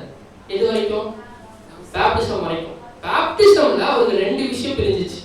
ஒண்ணு அவருடைய புதிய சிருஷ்டி, அது அவருடைய சிந்தை. 2வது அவருடைய பரிபூர்ண மனுஷிய நிலைமை. பரிபூர்ண மனுஷிய நிலைமை அந்த 3.5 வருஷம் புதிய சிருஷ்டி பலி செலுத்திட்டே வந்துச்சு. பலி செலுத்தி முடிச்ச உடனே அந்த புதிய சிருஷ்டிக்கு ஒரு சரீரத்தை கொடுத்தாரு. அப்ப இந்த ப்ராசஸ் இருக்கு பாத்தீங்களா, இது ஒரு நாள்ல நீங்க 3வது நாள் மட்டும் டக்குன்னு அவர் என்ன பண்ணிட்டாரு, எழுந்தாருன்னு என்ன பண்ண முடியாது, சொல்ல முடியாது. ஏன்னா அவருடைய சிந்தைக்கு ஒத்த ஒரு புதிய சரீரத்தை கிறிஸ்து என்ன பண்ணிட்டு இருந்தாரு, தேவன் என்ன பண்ணிட்டு இருந்தாருன்னா அவர் ஆயத்தப்பட ஒவ்வொரு நாளும் அது வந்துட்டே இருந்துச்சு. ஸோ அப்போ இந்த ப்ராசஸ் எப்போ தொடங்குது அப்படின்னா பேப்டிசம்ல தொடங்கி அவருடைய மரணத்துல முடியுது. ஸோ அதே தான் நமக்கு என்ன ஆகும், நம்ம இப்போ என்ன ஆகிட்டு இருக்கோம், உயிர் தெழுந்துட்டு இருக்கோம். ஆக்சுவலி கரெக்டா பேப்டிசம்லேருந்து நம்மளுடைய கடைசி நாள் எப்போ இருக்குமோ, தேவன் எப்போ குறிச்சிருக்காரோ அன்னைக்கு வரைக்கும் என்னோட உயிர் தெழுதல் ப்ராசஸ்ல நான் இருக்கேன். யாரா உயிர் தெழுதல்? புதிய சிருஷ்டியின் சரீரம், ஆவியின் ஜீவியா தேவனுக்கு ஒத்த அந்த டிவைன் நேச்சரோட நான் உயிர் தெழுறதுக்கான ஒரு நிலைமைக்கு நான் என்ன பண்ணிட்டு இருக்கேன், என்னோட சிந்தனை ரெடி ஆகிட்டே வருது. அந்த சிந்தனையை தான் அந்த சரீரத்தோடு பொருத்த முடியும். கரெக்டுங்களா? அப்ப இந்த சிந்தனைக்கு இப்ப என்னதான் இருக்கு, பலி செலுத்துறதுக்கு இந்த சரீரம் தான் இருக்கு. இதை தான் ஒவ்வொரு நாளும் என்ன பண்ணிட்டு இருக்கேன், சகோதர சகோதரியின் புதிய சிருஷ்டிக்காகவும் என்னுடைய புதிய சிருஷ்டிக்காகவும் நம்ம என்ன பண்ணிட்டு இருக்கோம், பலி செலுத்திட்டு இருக்கோம் அப்படின்றத என்ன பண்றோம்னா இங்க பாக்குறோம். ஆனா இங்க ஃபர்ஸ்ட் வாசோட 13 மறுபடியும் வாசிங்க. வயிற்றுக்கு போஜனமும் போஜனத்திற்கு வயிறும் ஏற்கும், ஆனாலும் தேவன் இதையும் அதையும் அழிய பண்ணுவார். வயிற்றுக்கு போஜனமும் போஜனத்துக்கு வயிறும். சோ இப்ப போஜனம் அப்படின்றது சாப்பாடு, கரெக்டா? வயிறுன்றது நம்ம லிட்டரலா நம்மகிட்ட இருக்க வயிறு. ஸோ போஜனத்துக்கான வயிறும் வயிறு அது ரெண்டும் அதுக்காக தானே இருக்கு. கரெக்டா? இப்போ உங்களுக்கு பசிச்சா உங்களால கவனிக்க முடியுமா கிளாஸை? ஒரு பாயிண்ட் வரைக்கும் கவனிப்பீங்க, அதுக்கு மேலே என்ன ஆயிரும், ஆஃப் ஆயிரும் சிஸ்டம். கரெக்டா? ஸோ அப்படி இருக்கும்போது தேவன் இதை நமக்கு கொடுத்துருக்காரு. எதுக்கு அப்படின்னா ஒரு நாள் இதை அழிச்சிருவாரு கண்டிப்பா. ஆனாலும் இது எதுக்கு கொடுத்துருக்காருன்றது தான் அடுத்தது வாசிக்கலாம். எபிரேயர் 4 எபிரேயர் 4 அதிகாரம் 10 வசனம். ஏனெனில் அவருடைய இளைப்பாறுதலில் பிரவேசித்தவர் தேவன் தம்முடைய கிரியைகளை முடித்து ஓய்ந்தது போல தானும் தன் கிரியைகளை முடித்து ஓய்ந்திருப்பான். இப்ப இந்த வசனம் எங்க கடைசியா படிச்சீங்க? இப்ப யாரும் மண்ணா கவனிக்கலையா?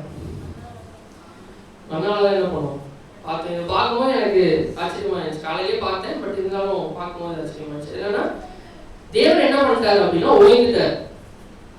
எப்போ ஓய்ந்தார்?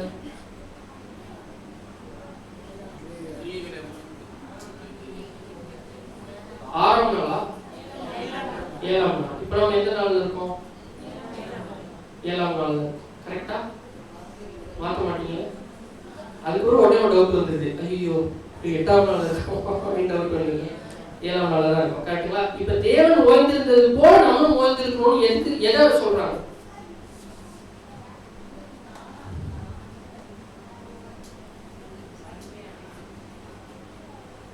இப்ப பிதாவாகிய தேவன் 7ஆம் நாள 6ஆம் நாள் வரைக்கும் அவர் என்ன பண்ணாரு அப்படின்னா, நம்ம ஆதியாகமத்துல வாசிப்போம், நம்ம 60 நாட்கள் போயிட்டு இருக்கு.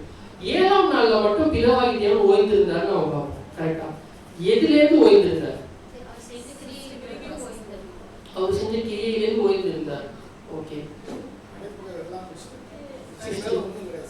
சிருஷ்டிக்கு ஒண்ணுமே கிடையாது. ஆனா இங்க வந்து ஏனெனில் அவருடைய இளைப்பாறுதலுக்குள் பிரவேசித்தவன், கரெக்டா? மறுபடியும் வாசிக்கிறேன். அவருடைய இளைப்பாறுதலுக்குள் பிரவேசித்தவன் தேவன் தம்முடைய கிரியைகளை முடித்து ஓய்ந்தது போல தானும் தன் கிரியைகளை முடித்து ஓய்ந்திருப்பான். அப்ப நீங்க இதுக்கு அதுக்கு எப்படி லிங்க் பண்றீங்க?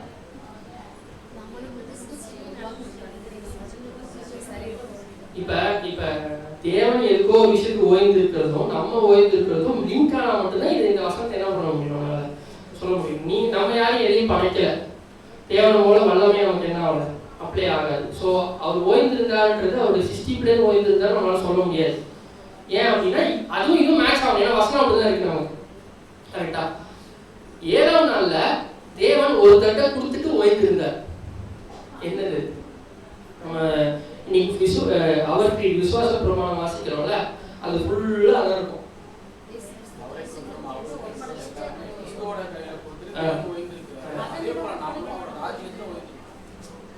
ஆல்மோஸ்ட் வந்துட்டார் பாயிண்ட். என்ன அப்படின்னா 6ஆம் நாள்ல மனுஷனை சிருஷ்டித்தார், அவன் பர்ஃபெக்டா இருந்தான். ஆனா 6ஆம் நாளுடைய கடைசியில என்ன ஆயிட்டான்? பாவத்துக்குள்ள போயிட்டான். தேவனும் பாவமும் ஏதாவது சம்பந்தம் இருக்கா? உடனே என்ன பண்ணிட்டான்னா பின் போயிட்டேன். இந்த நாள் உன் கையில, யார் கையில? ஆண்டவராக இயேசு கிறிஸ்து கையில கொடுத்துட்டு நீ தான் என்ன பண்ணணும் அப்படின்னா இந்த மொத்த நாளையும் நீ வழி நடத்தணும். நான் என்ன பண்றேன்? பாவத்துக்கு ஓய்ந்திருப்பார். ஏன்னா பாவம் அவருக்கு என்ன ஆகுது, அப்படியா? இப்ப எப்படி கிறிஸ்து கையில கொடுத்து அவர் ஓய்ந்து இருக்காரோ அதே போலதான் நம்மளும் கிறிஸ்து கையில கொடுத்துட்டு என்ன இருக்கணும், ஓய்ந்திருக்கணும். எதுக்கு ஓய்ந்திருக்கணும்? அதுதான் இந்த படம் போட்டேன். இவங்களுக்கும் நமக்கும் ஒரு சம்பந்தம் இருக்கு. என்னது?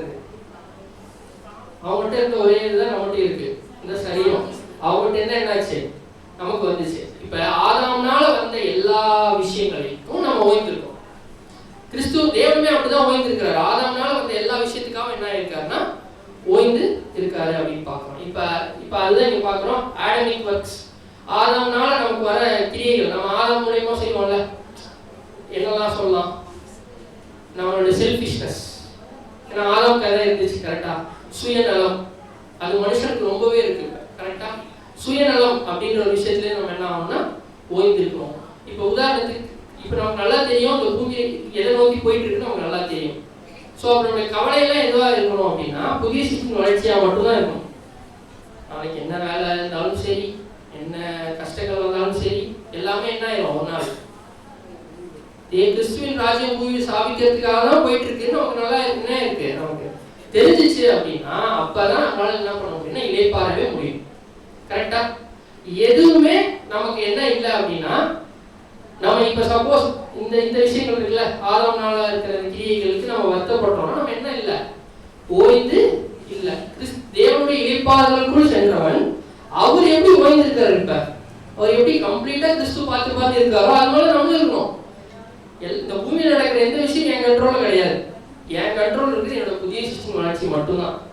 அதை மட்டும் நான் வளர்ச்சி அடையிறதுக்கும் என்னோட சகோதர சகோதரிகள் கிறிஸ்துவின் சரீரமாகிய சகோதர சகோதரின் வளர்ச்சிக்காக மட்டும் என்னோட ஒர்க்கை பண்ணிட்டு இந்த பூமியில வாழ்றதுக்காக இருக்கிற ஒரு வேலையா இருக்கட்டும், ஒரு ஏதோ ஒரு விஷயம் தேவை எனக்கு என்ன தராரோ அதை என்ன பண்ணிக்கணும், ஏற்றுக்கணும். நம்ம என்ன சில நேரம் நினைப்போம், ஐயோ எனக்கு மட்டும் இவ்வளவு கஷ்டம் நடக்குது, எனக்கு மட்டும் இவ்வளவு சோதனை. இதேதான் ஆதாம் சொல்லியிருப்பாரு,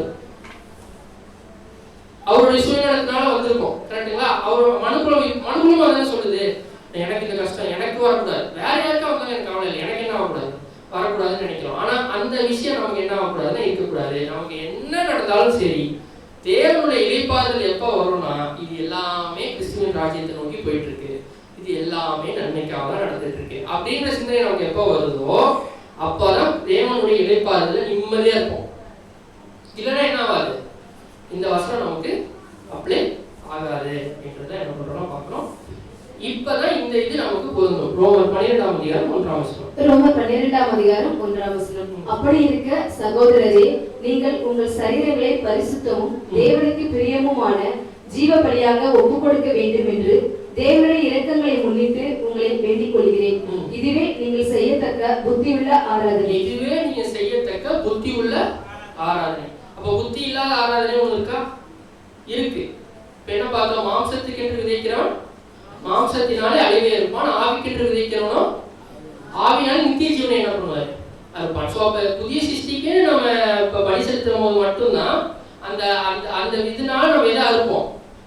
அந்த அழியாமை திவ்ய சுவாமின்ற ஒரு விஷயத்தை அறுப்போம். சப்போஸ் மாம்சத்துக்கு வச்சுட்டே இருந்தோம் அப்படின்னா நம்ம எதை தான் அறுப்போம்? நமக்கு இளைப்பாறுதலும் இருக்காது இந்த பூமியில. அந்த நம்மளுடைய நோக்கத்தையும் நம்ம என்ன பண்ணிடுவோம்? இழந்து போயிடுவோம். ஸோ இந்த ஒரு மைண்ட் செட்டில் தான் நம்ம என்ன பண்ணணும் அப்படின்னா ஒவ்வொரு நாளும் நம்ம பலி செலுத்தும் போது நம்ம இருக்கணும். நான் இப்போ செலுத்துகிற பலி, இப்போ உதாரணத்துக்கு இந்த சகோதர சகோதரிக்காக நான் ஒரு விஷயம் பண்ண போறேன்னா இது அவருடைய புதிய சிருஷ்டி வளர்றதுக்கு யூஸ்ஃபுல்லாக இருக்கணும், என்னுடைய புதிய சிருஷ்டி வளர்றதுக்கு யூஸ்ஃபுல்லாக இருக்கும். அது அவங்க உடல்நல சோகா கூட இருக்கலாம். அவங்க உடல்நலம் சரியாச்சுன்னா தான் அவங்களால என்ன பண்ண முடியும்? சப்ஜெக்ட் கேட்க முடியும். அதுக்காக நீங்க போய் புதிய சிருஷ்டி தாராளமாக செய்யலாம். ஏன்னா அவங்களோட புதிய சிருஷ்டி என்ன ஆகும்? அதனால வளரும் அப்படின்னு பார்க்கணும். இப்போ ஒருத்தர் ஒரு தவறுக்குள்ள போறாருன்னா அவரை போய் திருத்தும் போது அவர்கிட்ட போய் அன்பா சொல்லும் போது அவர் மூலியமா கடினமான வார்த்தைகள் நமக்கு என்ன ஆகும்? வரலாம். அப்ப அந்த இடத்துல நான் என்னத்தை பலி செலுத்துறேன்னா என்னுடைய சுயநலம் அப்படின்ற ஒரு விஷயத்தை நான் பலி செலுத்திட்டேன். எனக்கு ஒரு ஈகோ இருக்குல்ல, என்ன போய் இப்படி சொல்றாங்களே அப்படின்ற விஷயத்த என்ன பண்ணிட்டேன்? அவருக்காக பலி செலுத்துறேன். ஏன்னா அவர் என்ன பண்ணலாம், அவருக்கு நன்மையை நான் என்ன பண்றேன்னா செய்யறேன். அது மூலியமா நானுமே நன்மை அடைகிறேன் அப்படின்றது தான் இங்க பார்க்கணும். ஸோ இதுதான் புத்தி உள்ள ஆராதனை. இங்கிலீஷ்ல வந்து ரீசனபிள் சர்வீஸ் அப்படின்னு பார்க்குறோம். ஸோ பலி இப்போ நம்ம 2 பலி பார்த்தோம்ல. ஃபர்ஸ்ட் என்ன பார்த்தோம்? பேப்டிசம் அப்ப நம்ம செலுத்துற பலி என்னது? பரிபூர்ண மனுஷீக நிலைமை, கிடைக்கே இருந்த பரிபூர்ண மனுஷீக நிலைமை பலி கொடுத்துட்டோம். அதன் மூலியமா கிறிஸ்துவின் விசுவாசம் நீதிமானாக்கப்பட்ட நிலைமைக்கு வந்துட்டோம். நீதிமானாக்கப்பட்ட நிலைமைக்கு நம்மளுடைய சிந்தனை மட்டும் தான் எம்ப்ளேன்ல இருக்கோ தவிர சரீரம் 6ல தான் இருக்கு. 6ல இருக்கிற சரீரத்தை இப்ப வந்து தேவன் என்ன பண்றாரு? உயிர்ப்பிக்கிறாருன்னு சொல்றாரு. வசனம் வாசிச்சோம். இப்ப 6ல இருக்கிற சரீரத்தை உயிர்ப்பிக்கிறாருன்னா ஏதோ ஒரு விஷயத்து மூலியமா தான் உயிர்ப்பிப்பாரு. அப்ப நான் கொடுக்குறபடி தேவனுக்கு அங்கீகரிக்கப்பட்டா மட்டும்தான் எனக்கு ஒரு நாள் புதிய சிருஷ்டி வளரும். புதிய சிருஷ்டி வளரணும்னா தேவன் அதை அங்கீகரிக்கும். உதாரணத்துக்கு சொல்றேன், நான் கொடுக்குற விஷயத்த தேவன் ஓகேப்பா அக்செப்ட் பண்ணாதான் இன்னொரு ஒரு என்னுடைய ஆவி இன்னும் கொஞ்சம் எக்ஸ்ட்ரா ஆவி கொடுப்பாரு. கரெக்டா? இப்ப சகோதரி இருக்காங்கன்னா இப்ப தேவன் வந்து தேவன்கிட்ட சகோதரி ஒரு பலி கொடுக்குறாங்க, ஓகேவா? வாங்கினதுக்கு அப்புறம் ஓகே இந்த இன்னும் ஒரு எக்ஸ்ட்ரா ஆவி கொடுப்பாரு. எதுக்கு? இன்னும் பலி செலுத்த. ஏன்னா அந்த படிகளை கொஞ்சம் கொஞ்சமா அவங்க அடையும் போதுதான் ஒரு பாயிண்ட்ல அந்த சகோதரி ஃபுல்லா அடைஞ்சிட்டாங்கன்னா அவங்களுக்கு இந்த பூமி ஓட்டம் என்ன ஆயிடும்? ஒழிஞ்சிரும். அவங்களுக்கு ஆவின் சரீரம் கொடுக்கப்பட்டு அவங்க மகிமை அடைகிறாங்கன்னு பார்க்கணும். ஸோ இதுதான் அந்த ப்ராசஸ். இதுக்கு பேர் தான் சான்டிஃபிகேஷன் பார்ப்போம். பரிசுத்தமாக்கப்படுதல், ஜஸ்டிஃபிகேஷன், அதாவது நீதிமானாக்கப்படுதல் நம்ம பேப்டிசம்ல நடந்தது. அதுக்கப்புறம் நம்ம மரணம் வரைக்கும் நமக்கு என்ன நடந்துட்டு இருக்கு அப்படின்னா பரிசுத்தமாக்கப்படுதல் நடந்துட்டு இருக்கு. இது வந்து ஒரு உயிர்த்தெழுதலின் ஒரு ப்ராசஸ்ன்னு என்ன பண்றோம்னா பார்க்கிறோம். ஆனா இப்ப நம்ம முதல்ல கேட்ட கேள்விதான், இப்ப இருக்கிற சரீரம் பர்ஃபெக்டா இல்லையே, தேவன் பர்ஃபெக்டானதை மட்டும் தானே அங்கீகரிப்பார் அப்படின்னு பார்த்தால. இதுக்குதான் நம்ம ஆண்டவராகிய இயேசு கிறிஸ்து அவருடைய நீதி வஸ்திரத்தை போட்டு அந்த பலியை தேவன்கிட்ட கொண்டு போறாரு. புரியுதுங்களா? பேப்டிசம் பத்தி நான் பேசல. நான் எதை பத்தி பேசுறேன்னா நான் டெய்லி செலுத்துற பலி, ஜீவ பலின்னு பார்த்தோம்ல. பலினாலே நான் உடன்படிக்கை பண்ணியிருந்த வசனம் வேற. அது வந்து பேப்டிசம் அப்ப எடுக்கப்பட்ட பலியை குறிக்குது. ஜீவ பலின்றது ஒவ்வொரு நாளும் நான் செலுத்துறேன் என்ன பண்ற பலி. அந்த பலியை இப்ப நான் கொடுக்கும்போது அது பர்ஃபெக்டா இல்ல, தேவன் அதை அங்கீகரிக்க மாட்டார். அப்ப என்ன பண்றாராமா கிறிஸ்து தன்னுடைய நீதி வஸ்திரத்தினால அதை மூடி தேவன் என்ன பண்றாரு? கொண்டு போறாரு. இப்ப அது எப்படி இருக்கும்? பர்ஃபெக்டா இருக்கும். அதை பர்ஃபெக்டா ஆக்குறது யாருன்னா கிறிஸ்துவினுடைய ஈடுபடி இல்ல. அதுதான் சொல்றேன். அது வந்து அவருடைய மெரிட். அதுதான் இங்க பாக்குறோம். இப்ப உதாரணத்துக்கு சொல்றேன், ஒரு பேங்க் இருக்கு. இப்ப எனக்கு வந்து எனக்கு ஒரு காசு வேணும்னு வச்சுக்கோங்க. நான் அந்த பேங்க்ல போய் காசு கேட்கறேன், உங்களுக்கு தர முடியாது, உங்களுக்கு தகுதி இல்லை அப்படின்னு சொல்லிடுறாங்க. உதாரணத்துக்கு சொல்றேன். இப்ப பிரதர் எழுதியிருக்காரு. உதாரணத்துக்கு எனக்கு இப்ப நான் பேங்க்ல போய் கேட்கறேன், அவங்க எனக்கு தர மாட்டேன்னு சொல்லிடுறாங்க. இப்ப இன்னொருத்தர் என்ன பண்றாருன்னா அவர் அக்கௌண்ட் ஃபுல்லா இருக்கு, அதை வந்து வச்சு எனக்கு காசு கொடுக்க சொல்றாரு. ஆனா அது அவருக்கு தான் சொந்தம். ஆனா அதை ஒரு லோனா கொடுத்து என்ன பண்றாராமா என்ன பலி எனக்கு கொடுக்குறாரு. இப்ப எனக்கு காசு வாங்கி தரத்துக்கு அதை அடமானமா வச்சு எனக்கு கொடுக்குறாருன்னு சொல்றோம். கரெக்டுங்களா? இதுதான் இம்ப்யூட்டேஷன் அப்படின்னு பாக்குறோம். அதாவது அவருடைய பலியின் புண்ணியத்தினால நம்ம என்ன பண்றாருன்னா பலி செலுத்த வைக்கிறாரு. இப்ப உதாரணத்துக்கு நான் வந்து ஒரு பலி செலுத்த போறேன். பலி அப்படின்னா சாக்ரிஃபைஸ். கரெக்டா? நான் வந்து இப்ப பாட்டு பாடுறேன்னு வச்சுக்கோங்க. உதாரணத்துக்கு நான் பாட்டு பாடுறது சரியில்லைன்னு ஒரு சகோதரர் சொல்லிட்டாங்க. நான் வந்து நல்ல நோக்கத்துல தான் அதை பண்ணேன், ஆனா அவங்க அப்படி சொல்லிட்டாங்களேன்னு சொல்லிட்டு அவங்க மேலே ஒரு சின்ன கோவப்பட்டேன். இப்ப என்னோட பலி பர்ஃபெக்டா இருக்கா? கோவத்தோடய நான் பாடிட்டேன். உதாரணத்துக்கு சொல்றேன், ஒரு மனசுல ஒரு கோவத்தோடய ஒரு வருத்தத்தோடய நான் பாடிட்டேன். இப்ப அந்த பலி பர்ஃபெக்டா தேவன்கிட்ட போயிருக்குமா? போவார். இப்ப இதை நான் கிறிஸ்துவன் கிருபாசனி போகும்போது அவர் என்ன பண்ணுவாருன்னா, அவருக்கு அதே மாதிரி சூழ்நிலை வந்திருக்குமா? கோவப்படுற மாதிரி சூழ்நிலை வந்திருக்குமா? அந்த நேரத்தில் அவர் என்ன பண்ணிருக்க மாட்டாரு. அதை எடுத்துட்டு போய் தேவன்கிட்ட காட்டி, இதை வச்சு நீங்க என்ன பண்ணுங்க, அவங்கள அவருடைய வழியை அங்கீகரிங்க. அதனாலதான் நம்ம 20% அவர் 80% சொல்லுவோம். கரெக்டா அவர் கொடுத்து என்ன பண்றாரு, நம்மளை பலி செலுத்த வைக்கிறாரு அப்படின்றத இங்க பார்க்கிறோம். ஸோ இதுதான் வந்து ரீசனபிள் சாக்ரிஃபைஸ், இதுதான் பரிசுத்தமாக்கப்படுதல். இதுதான் ஒவ்வொரு நாள் நடக்குது. ஒரு நாள் நான் நல்லா பலி செலுத்துவேன், என் இருதயத்திலையும் பரிசுத்தமா இருப்பேன், நோக்கத்திலையும் பரிசுத்தமா இருப்பேன். ஆனா சில நேரத்துல நான் வந்து என்ன பண்ணி விழுந்து போவேன். அப்ப கிறிஸ்துவின் கிருபாசனை போகும்போது அவர் மறுபடியும் அவருடைய அந்த பலியின் புண்ணியத்தை வச்சுதான் நம்ம என்ன பண்றாரு அப்படின்னா அந்த ப்ராசஸ்க்குள்ள கொண்டு போறாரு. விழுந்து தான் எந்திரிக்கிறோம் ஒவ்வொரு நாளும் நம்ம சில நேரங்கள். ஸோ அப்ப அந்த நேரத்துல தான் யார் தான் ஹெல்ப் பண்றாங்கன்னா, கிறிஸ்து விடாம இருந்து ஒரு பெர்ஃபெக்ஷன் காட்டினார்ல, அந்த பெர்ஃபெக்ஷன் நமக்காக பேசுது. இது யாருக்கு கிடையாதுன்னா உலக ஜனங்களுக்கு கிடையாது. அவங்களுக்கு பரிபூர்ணமான ஒரு நிலைமையை கொடுத்துருவாரு, சாத்தானே கட்டிடுவாரு. அவங்களுக்கு சாதகமான சூழ்நிலையில அவங்க வந்து கீழ்ப்படிதல் காட்டணும். நம்ம அசாதாரணமான சூழ்நிலையில நம்ம கீழ்ப்படிதல் காட்டணும். அது நம்மளால காட்ட முடியாது. நம்ம ஆதாமின் விழுகையில் இருக்கோம்னு தேவனுக்கு நல்லா தெரியும். அதனாலதான் யார் கொடுத்தாரு, நமக்கு ஆண்டவராக இயேசு கிறிஸ்துவ நமக்காக கொடுத்தாரு. ஈடுபடிக்காக மட்டும் இல்ல, பாவ நிவாரண பலியிலும் ஒரு பார்ட்டா கொடுத்திருக்காரு. அதனாலதான் காலை உள்ள போனதுக்கு அப்புறம் தான் விளையாட்டு கடை என்ன ஆகுது, போகுது அப்படின்ற விஷயத்தை என்ன பண்றோம்னா பார்க்கிறோம். என்னென்னலாம் பலிகள் நம்ம செலுத்துறோம் அப்படின்னா, வாசிங்க பிலிப்பியர் 2:17. பிலிப்பியர் 2:17.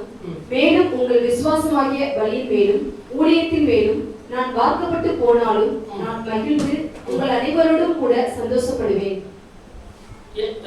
If I be offered upon sacrifice service of faith and joy, I rejoice in it. ஒவ்வொருத்தருக்கு வந்து பலியின் மேலும் ஊழியத்தின் மேலும் இன்னொருத்தர் நமக்கு ஒரு ஊழியம் செய்யறாங்கன்னு வைங்க. உதாரணத்துக்கு எக்ஸாம்பிள் சொல்றேன். இப்போ ஒரு சப்ஜெக்ட் எடுக்க வராங்கன்னா அவங்க வரதுக்கான ஏற்பாடுகள் எல்லாம் சபையில எல்லாரும் பண்றாங்கல்ல, அது எல்லாமே அவங்க செய்யற பலி தானே. அந்த பலி என்ன பண்ணுதுன்னா, அந்த சகோதரனின் புதிய சிருஷ்டியின் வளர்ச்சிக்கு ஹெல்ப் பண்ணுது. அந்த சகோதரன் மூலியமா கொடுக்கப்பட்ட சப்ஜெக்ட்னால மத்தவங்க எல்லாரும் என்ன வராங்க. அப்ப இதுதான் என்னது, ஜீவ பலி. ஏன்னா அவங்களுக்கு அந்த நேரத்தை அவங்களுக்காக பயன்படுத்திருக்கலாம். ஆனா என்ன பண்றாங்க, இந்த சகோதரருக்காக பயன்படுத்தும் போது அது என்ன ஆகுதுன்னா, எல்லாரோட வளர்ச்சிக்காகவும் என்ன பண்ணப்படுதுன்னா பயன்படுத்தப்படுது. இப்ப சில நேரங்கள்ல இன்னொருத்தர் உங்களுக்கு உதவி செய்யறேன்னு சொல்றாங்க அப்படின்னா, ஆவிக்குரிய வளர்ச்சிக்கு தாராளமா அக்செப்ட் பண்ணுங்க. ஏன் அப்படின்னா அது உங்களுக்கும் நல்லது, அவங்களுக்கும் என்ன நல்லதா இருக்கும் அப்படின்றத பார்க்கிறோம். வாசிங்க பிலிப்பியர் 4:18. பிலிப்பியர் 4:18. எல்லாம் எனக்கு கிடைத்தது, பரிபூரணமும் உண்டாயிருக்கிறது. உங்களால் அனுப்பப்பட்டவைகளை சுகந்த வாசனையும் தேவனுக்கு பிரியமான உகந்த பலியுமாக எப்பாப்பிரோத்தின் தீத்துவின் கையில் வர பற்றி கொண்டபடினால் நான் திருப்தி அடைந்திருக்கிறேன். சில நேரங்கள்ல சகோதரர்கள் சில விஷயங்களை கொடுத்து அனுப்புறாங்க, எடுத்துட்டு போங்க அப்படின்னு. ஸோ அது மாதிரி தான் பவுலுக்கு என்ன பண்ணியிருக்காங்க, எப்பாப்பிரோத்து அவங்க வந்து கொடுத்துருக்காங்க சில கிஃப்ட்ஸ் மாதிரி. அது வந்து அவங்களுடைய பலியா என்ன பண்றாங்கன்னா அவர் பார்த்துருக்காரு. இது வந்து எனக்கு வந்து சுகந்த வாசனையா என்ன இருக்கு. ஏன் இது எனக்கு சுகந்த வாசனையா இருக்குன்னா, அவருக்கு பிடிக்கும்னு கொடுத்தாங்களா. இப்போ உதாரணத்துக்கு இப்போ எனக்கு வந்து இது பிடிக்கும்ன்றதுக்காக கொடுக்கல, அவர் கஷ்டத்துல இருக்காரு. எதுக்காக கஷ்டத்துல இருக்காருன்னா, தேவ வேலையை செய்யறதுல கஷ்டத்துல இருக்காரு. இப்ப அவருக்கு வந்து ஒரு உணவு தேவைன்றதுனால அவங்க கொடுத்துருக்காங்கன்னா, அது இன்டைரக்டா என்ன பண்ணுதுன்னா அவருடைய புதிய சிஸ்டம் வளர்ச்சிக்கு ஹெல்ப் பண்ணுது. கரெக்டா? இப்ப அவர் சிறையில இருக்காரு, உதாரணத்துக்கு சாப்பாடே இல்லை, அவர் எழுதணும். எக்ஸாம்பிள் சொல்றேன், அடுத்தது எழுதணும். லெட்டர்ஸ் எழுதுனார்ல, எழுதணும்னா அவருக்கு பசிக்கும். இப்ப அந்த கிஃப்ட்ஸ் வந்து அவர் என்ன பண்ணுது, அவரோட பசியை ஆத்துது. கரெக்டுங்களா? அந்த பசியை ஆத்துறது அவருக்கு எப்படி தெரியுதுன்னா, அவங்க கொடுக்குற பலியா என்ன பண்ணுதுன்னா தெரியுது. இது எதுக்குன்னா தேவனுடைய வேலையை செய்யறதுக்காக அவங்க என்ன பண்றாங்கன்னா பலியா கொடுத்துருக்காங்கன்னு பார்க்குறோம். வாசிங்க எபிரேயர் 13:15-16. எபிரேயர் 13:15-16. ஆகையால் அவருடைய நாமத்தை துதிக்கும் உதடுகளின் கனியாகிய ஸ்தோத்திர பலியை அவர் மூலமா எப்போதும் தேவனுக்கு செலுத்த கடவோம். அன்றையும் நன்மை செய்யவும் தான தர்மம் பண்ணவும் மறவாதீர்கள். இப்படிப்பட்ட பலிகளின் மேல் தேவன் பிரியமாய் இருக்கிறார். தான தர்மம்னா நம்ம ஸ்கூலாவும் இல்லை அனாதை ஆசிரமங்களுக்கு போய் தான தர்மம் பண்ணுவோம். தரித்திரர் இல்ல ஏழைகள் அப்படின்னா யாரை சொல்லணும்? சத்தியத்துல குறைபாடு உள்ளவங்களுக்கு நீங்க என்ன பண்ணுங்க? தானம் தர்மம் பண்ணுங்க. தான தர்மம் அப்படின்றது அவங்களுடைய புதிய சிருஷ்டியின் வளர்ச்சிக்காக இருக்கணும். அதுதான் ரொம்ப முக்கியமான விஷயம். ஏன்னா நம்ம எல்லாருக்கும் புதிய சிருஷ்டி மட்டும்தான் இருக்கு, மனுஷிய நிலைமை நமக்கு கிடையாது. அப்ப நீங்க என்னதான் அவங்களோட மாம்சத்தை வளர்க்கறதுக்கு நீங்க என்ன கொடுத்தாலும் சரி, பண உதவி கொடுக்கலாம், நீங்க என்ன கொடுத்தாலுமே அவங்க என்ன ஆக மாட்டாங்க, அவங்களுக்கு நன்மையா போகாது. ஏன் அப்படின்னா அவங்களுக்கு புதிய சிருஷ்டியின் சரீரம் கொடுக்கப்பட்டா மட்டும்தான் அவங்க நன்மை அடைவாங்க. ஏன்னா மனுஷிய நிலைமை அவங்களுக்கு கிடையாது அப்படின்றத என்ன பண்றோம் நீங்க பாக்குறோம். ஸோ நம்மளுடைய சர்வீஸ் எப்போதுமே புதிய சிருஷ்டி வளர்ச்சிக்காக தான் இருக்கணும்னு பாக்குறோம். இதைதான் பிரதர்மே ரொம்ப முக்கியமா சொல்றாரு. நம்மளுடைய 7ஆம் கால சபைக்கு ரொம்ப முக்கியமான ஒரு டெஸ்ட் என்ன அப்படின்னா அன்பு. என்ன அன்பு தெரியுமா? புதிய சிருஷ்டி வளர்ச்சிக்காக வைக்க வேண்டிய அன்பு.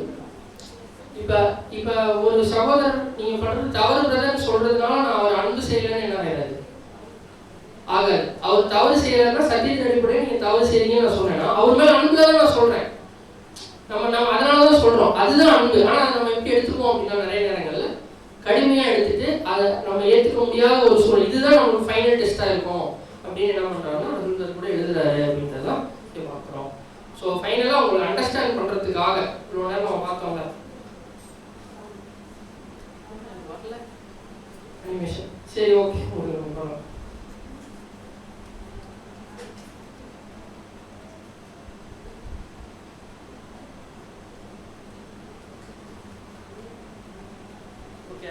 சரி, ஓகே, என்ன அப்படின்னு பார்த்தீங்கன்னா இப்போ உதாரணத்துக்கு அந்த நிலைமையை நம்ம பலி கொடுத்துட்டோம் கரெக்டுங்களா? அங்கே ஒரு இமேஜ் வரணும் வரல, அங்கே தெரியுதா? அந்த இடத்துல இருந்த ஒரு நிலைமை என்ன பண்ணிட்டோம்? பலி கொடுத்துட்டோம். எப்போ? ஞானஸ்தானத்தில் பலி கொடுத்துட்டோம். இப்போ அதை வச்சுட்டு என்ன பண்ணுறாருன்னா தேவன் வந்து எம் அப்படின்ற ஒரு நிலைமைக்கு நம்ம கொண்டு வர்றாரு. அதுவும் எம் நிலைமைக்கு என்ன வரணும்னா நம்ம வரோம் கரெக்டுங்களா? நம்மளோட சிந்தை வந்துருச்சு. ஆனால் சரீரம் எங்கே தான் இருக்கு? 6ல் தான் இருக்கு. இப்ப இந்த 6 நாள் கொடுக்குற பலி தேவன் அங்கீகரிப்பாரா? டைரக்டா அங்கீகரிக்க மாட்டாங்க. அதுக்குதான் கிறிஸ்துவ மூலியமா அது மூடப்பட்டு என் பிளேன் போகுது. என் நிலைமை இப்போ அதுக்கு வழியா நம்ம மட்டும்தான் செலுத்தப்படுது. இதுதான் அந்த இதுல நான் கொடுத்து பார்த்தேன். புரிஞ்சா ஓகே, புரியுதுல்ல? சிந்தை இருக்கு, எம்ல இருக்கு. ஆனா சரீரம் 6ல் இருக்கிறதுனால அது தேவனுக்கு அங்கீகரிக்கப்படணும். கிறிஸ்துவின் பலியின் புண்ணியத்தினால மூடப்பட்டு அது என்ன பண்ணணும்னா தேவன்கிட்ட போகணும். அப்ப அது ஏன் அப்படி போகணும் அப்படின்னா அது பர்ஃபெக்டா இல்லாததுனால அது அப்படிதான் போகணும் அப்படின்றத நம்ம ஸோ ஃபைனலா நம்ம பேப்டிசம் அதாவது அர்ப்பணிப்பின் போது நம்ம எதை செலுத்துறோம்? யாரால் நம்ம பலி செலுத்த முடியுது? ஃபர்ஸ்ட் ஆண்டவராக இயேசு கிறிஸ்துவின் ஈடுபலியின் புண்ணியம். அடுத்தது எதை நம்ம சாக்ரிஃபைஸ் பண்ணோம் ஞானஸ்தானத்துல இல்லை அர்ப்பணிப்பின் போது? அறிவுரை மனுஷிய நிலைமையை பயன்படுத்தும். நம்ம எதனால நீதிமானாக்கப்பட்டோம்? விசுவாசத்தினால் நீதிமானாக்கப்பட்டோம். அடுத்தது ஆஃப்டர் அவர் பேப்டிசம், இது வந்து டில் டெத், ஓகேங்களா? மரணம் வரைக்கும் இருக்கிற அந்த பீரியட் இருக்குல்ல, அதுல யாரால் நம்மளால பலி செலுத்த முடியுது? இதுவும் ஆண்டவராகிய இயேசு கிறிஸ்து. ஆனா இது வந்து அது ரான்சம், இது வந்து சின் ஆஃபரிங், சரிங்களா? பாவ நிவாரண பலி அது ரான்சம், இது சின் ஆஃபரிங். அந்த டிஃபரன்ஸ் நமக்கு என்ன ஆனா புரியும். எதை நம்ம சாக்ரிஃபைஸ் பண்றோம்? எதுக்காக? புதிய சிஸ்டின் வளர்ச்சிக்காக நம்ம என்ன பண்றோம்னா சாக்ரிஃபைஸ் பண்றோம், கரெக்டுங்களா? இப்ப எதனால் பரிசுத்தமாக்கப்படுகிறோம்? எதனால பரிசுத்தமாக்கப்படுறோம்? சரி, பார்த்தலாம். புதிய சிஸ்டின் வளர்ச்சி இருக்குல்ல, இது எப்படிலாம் வளரும்? ஒரு நாள் எடுத்துக்கங்க, எப்படிலாம் வளரும் புதிய சிஸ்டி?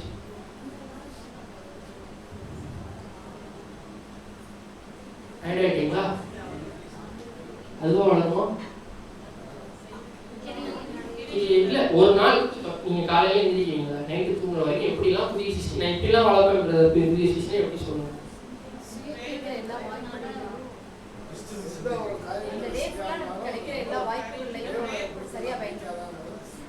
Okay, super. இல்ல நீங்க சொல்றது எல்லாமே ரொம்ப சப்ஜெக்ட் ஓரியன்ட், அதாவது பயங்கரமா இருக்கு. சிம்பிளா காலையில எழுந்திரிச்சு நைட்டு வரைக்கும் நான் இதெல்லாம் பண்ணேன்னா புதிய சிஸ்டம் வளரும்னு சொல்லுங்க. நீங்க சொன்னதெல்லாம் கரெக்டா, நான் தப்புன்னு சொல்ல. அது ரொம்ப என்ன சொல்றது, காலையில எழுந்திரிச்சு நைட்டு வரைக்கும் நான் இதெல்லாம் பண்ணேன்னா புதிய சிஸ்டம் வளரும்னா என்ன நான் சொல்றேன். மண்ணா படிக்கிறதுக்கு யாரும் சொன்னாங்க. ஓகே, ப்ரேயர் பண்ணுறது சூப்பர், நீங்கள் அதான் வாசிட்டோம். அடுத்தது எப்படிலாம் பயன்படுத்திக்கணும், அதுதான் என்ன விஷயம், சப்ஜெக்ட் கேட்குறீங்க. ஓகே, வேற எல்லாம்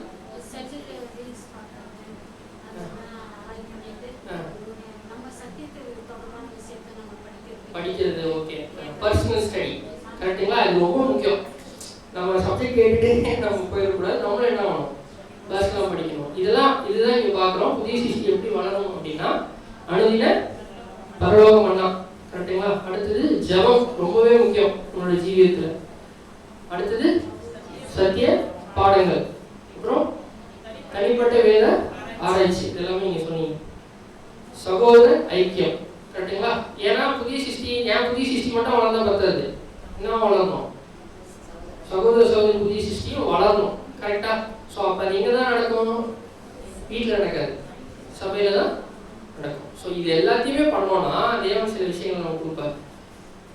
புதிய சிருஷ்டியாக ஃபஸ்ட்டு சபையில் இருக்கணும், மாம்சத்தில் இருக்கக்கூடாது. அதுதான் சொல்கிறேன், புதிய சிருஷ்டியாக சபையில்.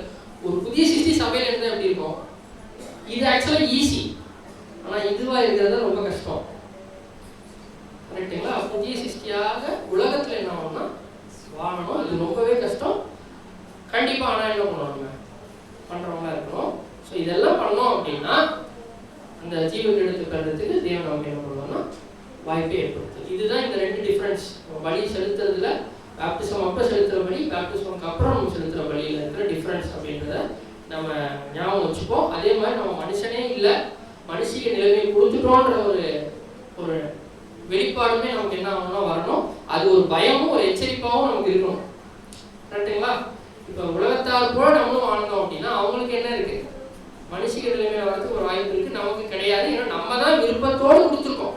சப்போஸ் அவர் கொடுக்கவே இல்லைன்னா நம்ம இங்கே இருக்கிறது என்ன இல்லைன்னா யூஸ்லெஸ், கரெக்டாக. நம்ம விருப்பத்தோட தேவன் கொடுத்துருக்கோம், கொடுத்ததுனால தான் அவர் புதிய சிருஷ்டி ஒரு விஷயத்தை கொடுத்து நீ வளரு, புதிய சிருஷ்டியை வளர்த்து அப்படின்னு சொல்லி இந்த சரீரத்தை அதுக்காக பயன்படுத்த வச்சிருக்காரு. அதுக்கு நம்ம ஆண்டவராக இயேசு கிறிஸ்துவ நமக்கு பரிந்து பேசவும் கொடுத்துட்டாரு.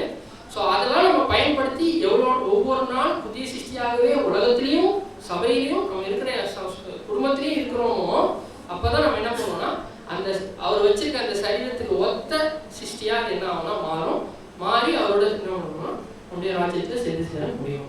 ஸோ இதுதான் இன்னைக்கான பாடம். ஏதாவது டவுட்ஸ் இருந்தால் நீங்கள் தாராளமாக என்ன பண்ணலாம் கேட்கலாம். தேவன் தமிழ் நம்ம ஆசிரியர் பயன்படுத்தி வராங்க. ஆமாம்.